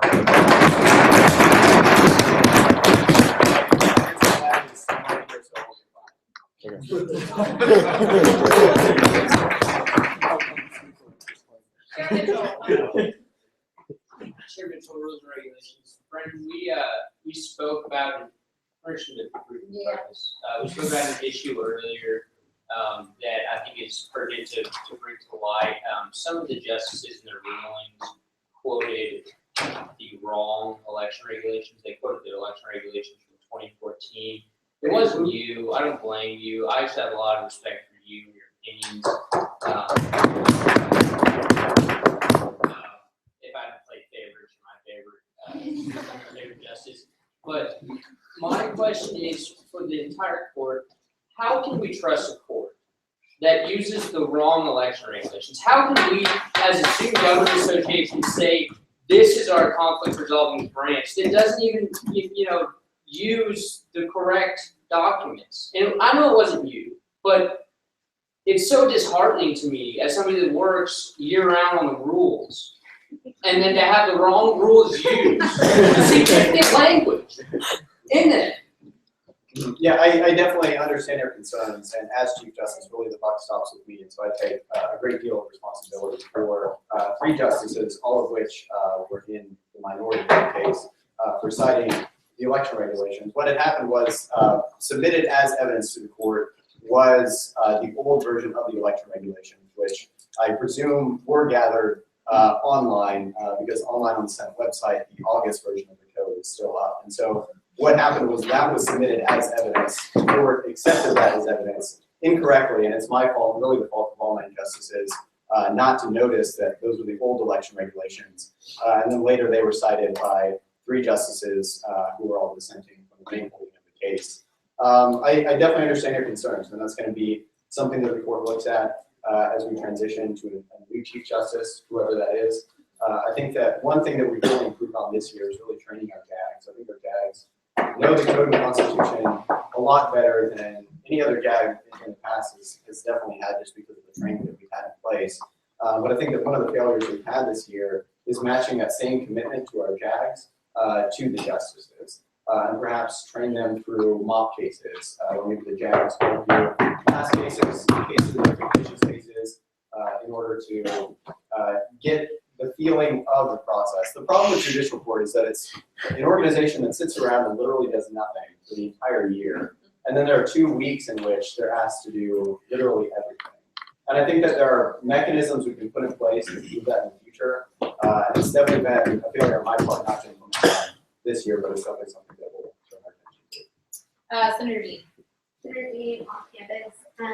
I guess I'm more just wondering, I want to clarify my question as to why the 6704 wasn't originally lumped in with those that were accepted from the elections originally on the J-Court website. Did you restate your, I'm not sure if I understand your question. I'm kind of, I guess, confused as to why 6704 wasn't originally posted for the students being made aware of the other cases that were posted on it. Right, and that was just really sort of a failure on our part, just because we got such a high load on our docket. I mean, really, there's no excuse. We could have posted that online. There were a flurry of appeals that were going on. We didn't vote on that appeal until, I think, after we actually heard 6703 and then we accepted. So it was sort of an afterthought of the court, and that's something that we definitely should have done better. Like I've said, in the last 2 weeks, we have not acted perfectly what we have tried to do. So I apologize for that. Chair Mitchell, with a minute left. Chair Mitchell, rules and regulations. I appreciate your answer. I know there's really nothing that can be done now, but it is disheartening. Going on the point you made about justices basically sitting around all year until they're in the limelight. I know you don't like to talk about things like this, but do you think that mandatory attendance at Senate meetings for all justices would be pertinent? Do you think it would allow them to see the legislative process, to see how rules are made, to get a better understanding of the Constitution, which I don't think at all, or the code? That was rude, the part about them not having it all. But do you think that would help solve some issues? That's a great idea, and that's actually something we've done all last year and last semester as well. This semester we haven't done it because I've sort of allowed the justices to sort of take time off because they've been busy literally all day, every day. And so that's something that we've done, and it doesn't seem to be working because of the mishap that we had. And so I think that additional mechanisms need to be put in place to prevent that kind of thing happening in the future and much really well. But it's a great idea, and it's something that we'll continue to do, but it hasn't solved the problem yet. We have 20 seconds, Joseph Cook. Withdraw my answer. Okay, Chair Springer. Withdraw. Okay, so are there any other questions for Chief Justice Cooper? Seeing none, thank you very much for coming.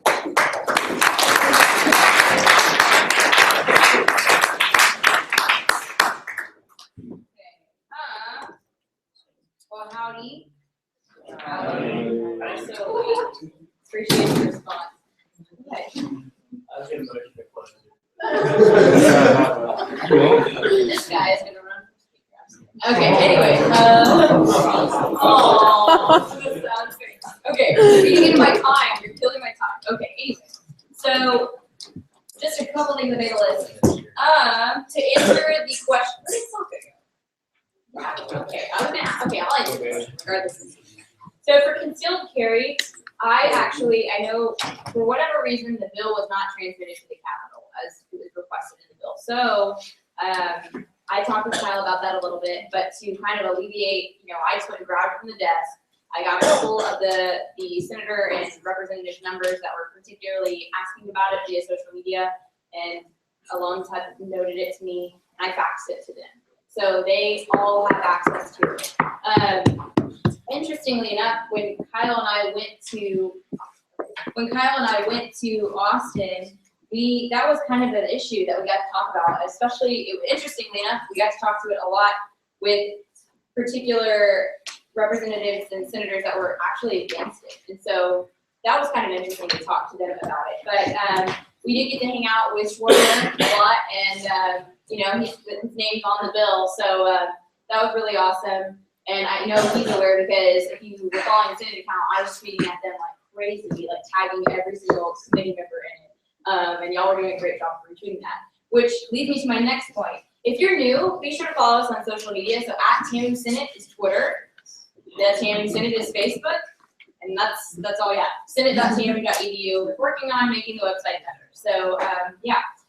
Also, you want to put this in your calendar real quick so I can clarify this to you as far as upcoming dates, because I know it gets confusing if I can find Miranda's calendar.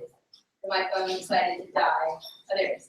Okay, so today is the 11th, and next week is spring break. And the week after that, on the 25th, we will meet. The 67th session will meet on the 25th. So 7 p.m. in Colts. The first meeting of the 68th session is the following week, April 1st at 7 p.m. in Colts. So just go over that very quickly. I will lead the beginning of the meeting until the new speaker is elected. So according to the bylaws, at a minimum, the speaker pro tempore, and the rules and regulations chair have to be elected at that first meeting. At the discretion of the speaker, because we're running so late in the year, there's a good possibility that all the officers can be elected that night. So if you are interested in running for an officer position, I would highly advise you to talk to the people that are filling those spots now, regardless of what they think, and shaking their head, and ask questions about it, or go to the website. There's descriptors of what that person does, or read the code because it tells you everything they're supposed to do. For those elections, and I'm watching my time. For those elections, you will be required. We don't have to, but if you want to win, I would suggest that you do. Give a presentation. 1, so explaining why you're running. 2, you'll go into a period of question and answer where after presentation we'll have the chance to do that. And 3, it's custom to, if there is opposition, which you won't know, I don't know, maybe some of you do, I'm trying to see after.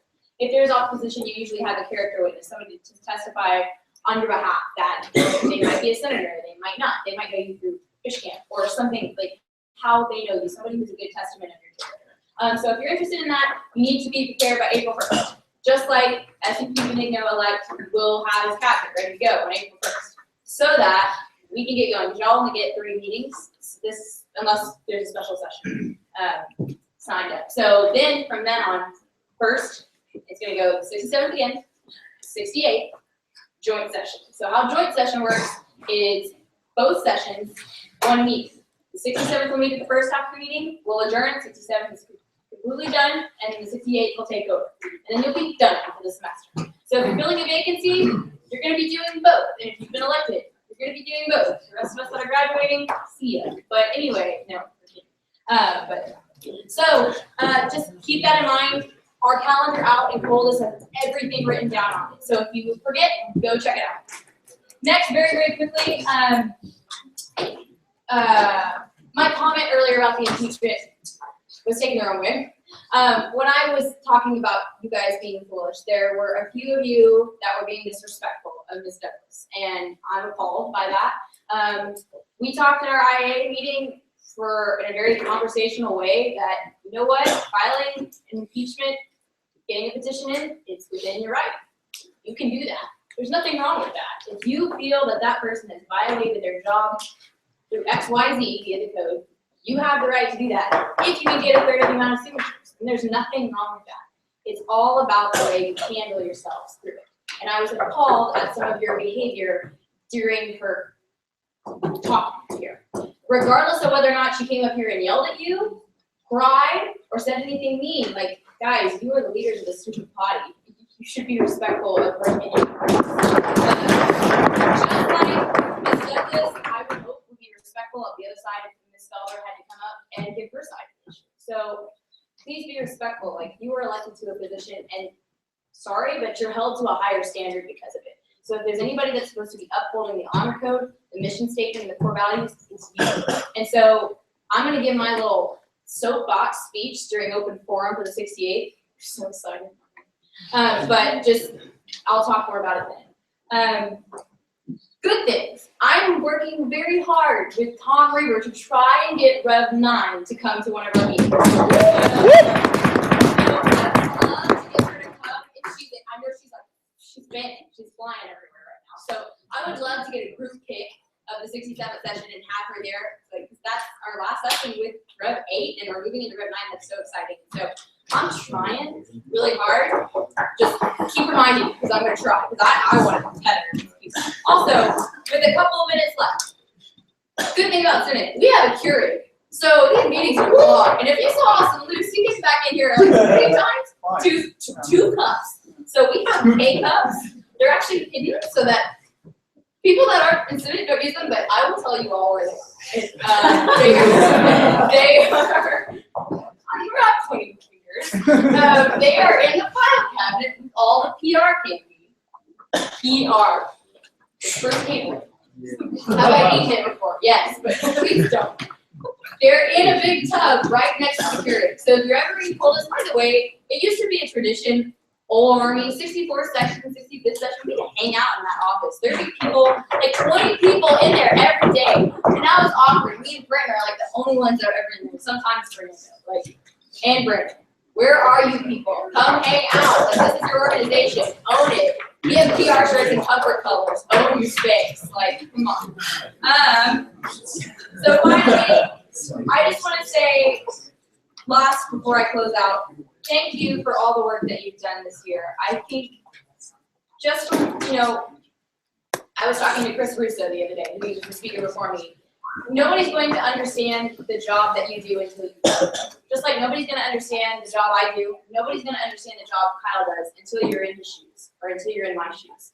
And so this year has been a blessing and a privilege to get to work with administrators who have face-to-face told me, like, thank you. Thank you for what your organization is doing.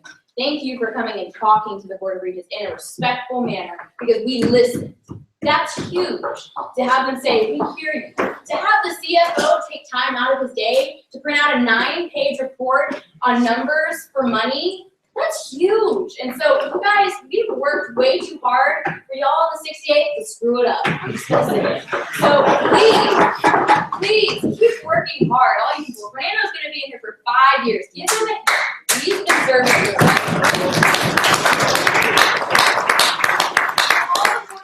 Know him by name because he goes up there every stupid meeting and testifies regardless of if it's good or bad. Lead by example, okay? This is who you should be looking at. You are leaders, you are representatives. When there's a Board of Regents meeting, it shouldn't be me, Lauren, Aaron, I don't remember if you were there, Sosa. It should be all of you, especially if it's in the MSC. Like, good God, you can borrow my parking pass and just walk across. Actually, don't do that, I got mine removed. So, but I got that. We're good. But anyway, please, like, if I can express, because I know I'm only gonna get 5 minutes and I have a minute and like 23 seconds remaining. I know that I'm only gonna get 5 minutes to talk to you. I'm watching my son. We're good. Please take your job seriously. This is a huge honor to have. Like, for people to elect you, regardless of how many people were in the elections. Like, I'm applying for law school right now, and I was on the phone with some guy at Notre Dame the other day.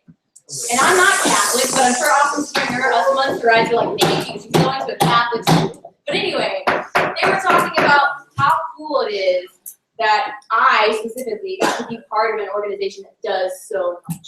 And it's up to you to decide how much you give to be able to hear that from people. And so, go to a Board of Regents meeting. Go to the committee meetings, especially if we're going to be amending the bylaws. Like, I'm sure Aaron wants you there. Like, okay. But please utilize this time, especially if you're a new senator. Utilize this time. Learn what this organization is all about. Because it's special. It's older than the student body president position. Like, this organization is one of the first organizations on campus besides the Green. So, please, take that with respect.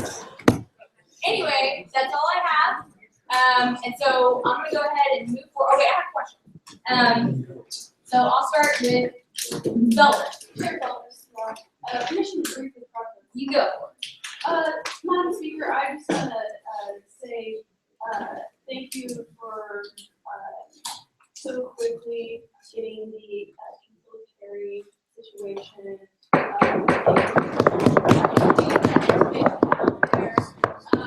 know we were, exchanging some, like, Twitter handles and stuff to tweet at them, and I was watching that too in Austin, and so, that in mind, as much as I appreciate the work that me and you and other senators did to get that information to those reliable senators, do you think that it is acceptable that that had to be the way they got that information from us? I feel like that answer could be a double-edged sword, but I think according to the rules, that it is the duty of the executive branch to execute the legislation. If that means sending it somewhere, so be it. If that means going out and asking questions, so be it. But I will have to admit, on our end, we've had a little trouble with getting the bill on their desk at a significant time. Now, I don't think that was one of them, because that was one of like, here, take it. Like, I am a conciliatory license holder. I was like, please sign this, I'm so happy. And then we had KAD show up and didn't hear me. But as of late, I mean, I think Brandon and I kind of, we got this jump going on, but that doesn't change the fact that yes. I mean, I was happy to do that, but in the future, to make sure it's a functioning step system, it should start here and then move there. But the important part is to have working relationships so that you know what's going on. And that includes us getting the information to them in a timely and an efficient manner, and them telling us, hey, this is what we're doing with it. Oh, Mira and Mirtha, I think that's who I wrote down, and Greer.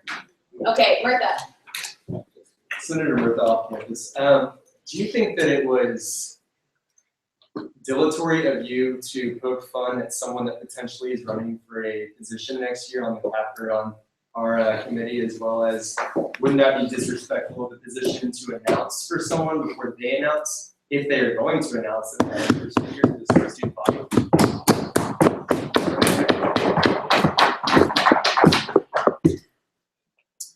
First of all, I probably should have said that. Thought we were friends. No, I'm just kidding. You're right, and I'm sorry, Aaron. I meant it in a. Aaron and I have an interesting relationship. Okay, platonic.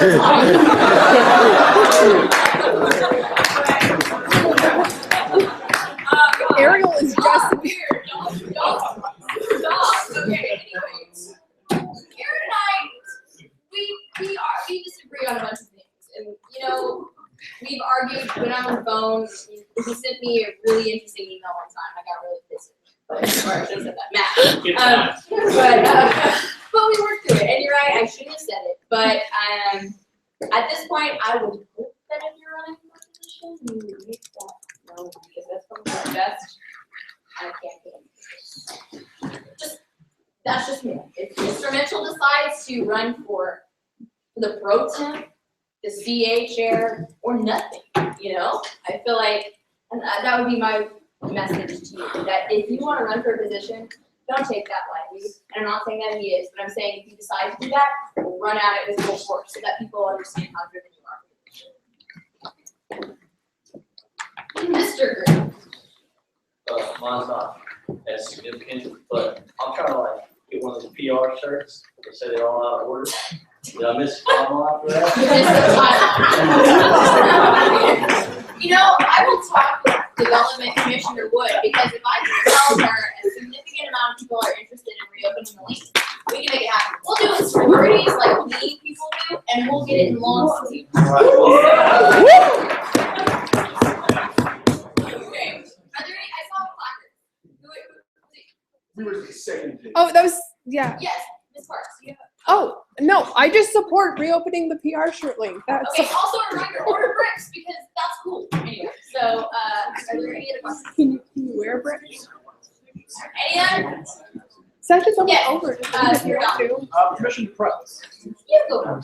I'm friends with a member of company E2, and he said that the new Repley might not be here till the end of the semester. Yeah. Would we accept the current one? Oh, Yes. Honestly, I know that there's been I tried to go and talk to Tom Reaver the other day, so we can go home. I talked to Tom Reaver, tried to the other day to get his office, and I ran into Kyle, right in front of Colders, and she's on an airplane everywhere, trying to, I don't know what a dog has to go through for all of this, so, I mean, I have a corgi if you didn't know. But we all know. But, I would be happy for you. You know, it'd be cool if you got a book. Yes. Chair Mitchell, rules and regulations. Madam Speaker, I motion to adjourn.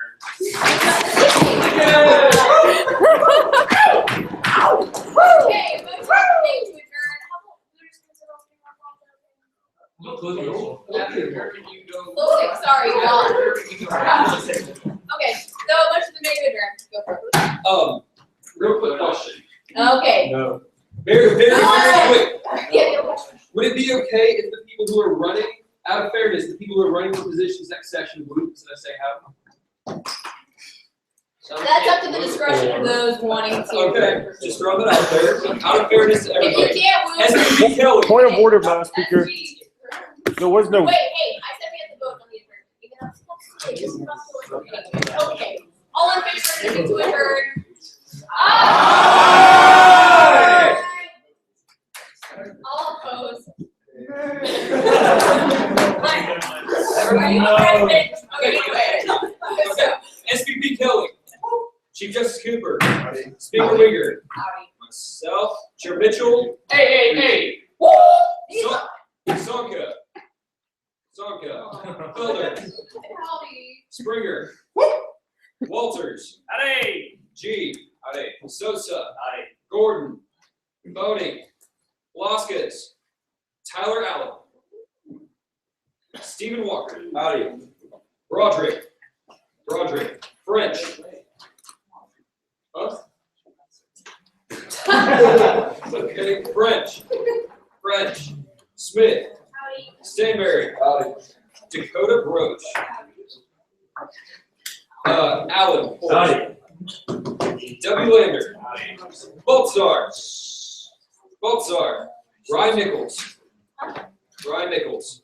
Benjamin De Leon. Arafat. Henderson. Baranoff. Lambert. Watts. Thornburg. Parker. Please stand over so we Mason can hear Parker. you. Hutton. Hey. Woo! Rose. Hey. Woo! Hendricks. Bad bull. Hendricks. Cook. Reminger. Howdy. Bosworth. Hey. Lapine. Is that a joke? Valentine. Ebedat. Is that right? Hey, Juliar. so long. Jones. Roddicker. Taylor Day. Flores. Luna. Matthew Humboldt. Matthew Golden. Chase Shelton. Dewberry. Cantwell. Carter. Dean. Carlson. Dupuy. Giles. Brian Brown. Good. Luce. Miller. You so much Miller. Ives. Bertha. Parks. Howdy. Greer. Gill. Blackman. Loving. Strother. Roch. Is this Mike Rouch or Roch?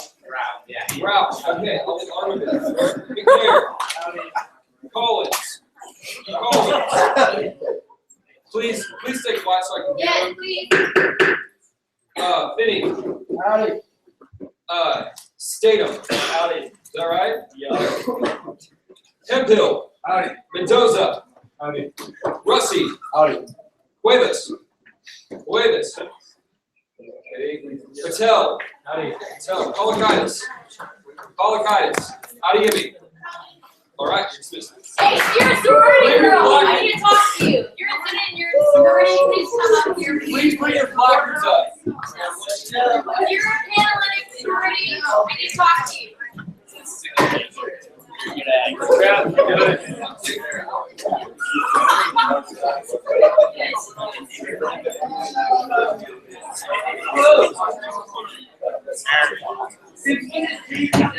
Thank you.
Klingman.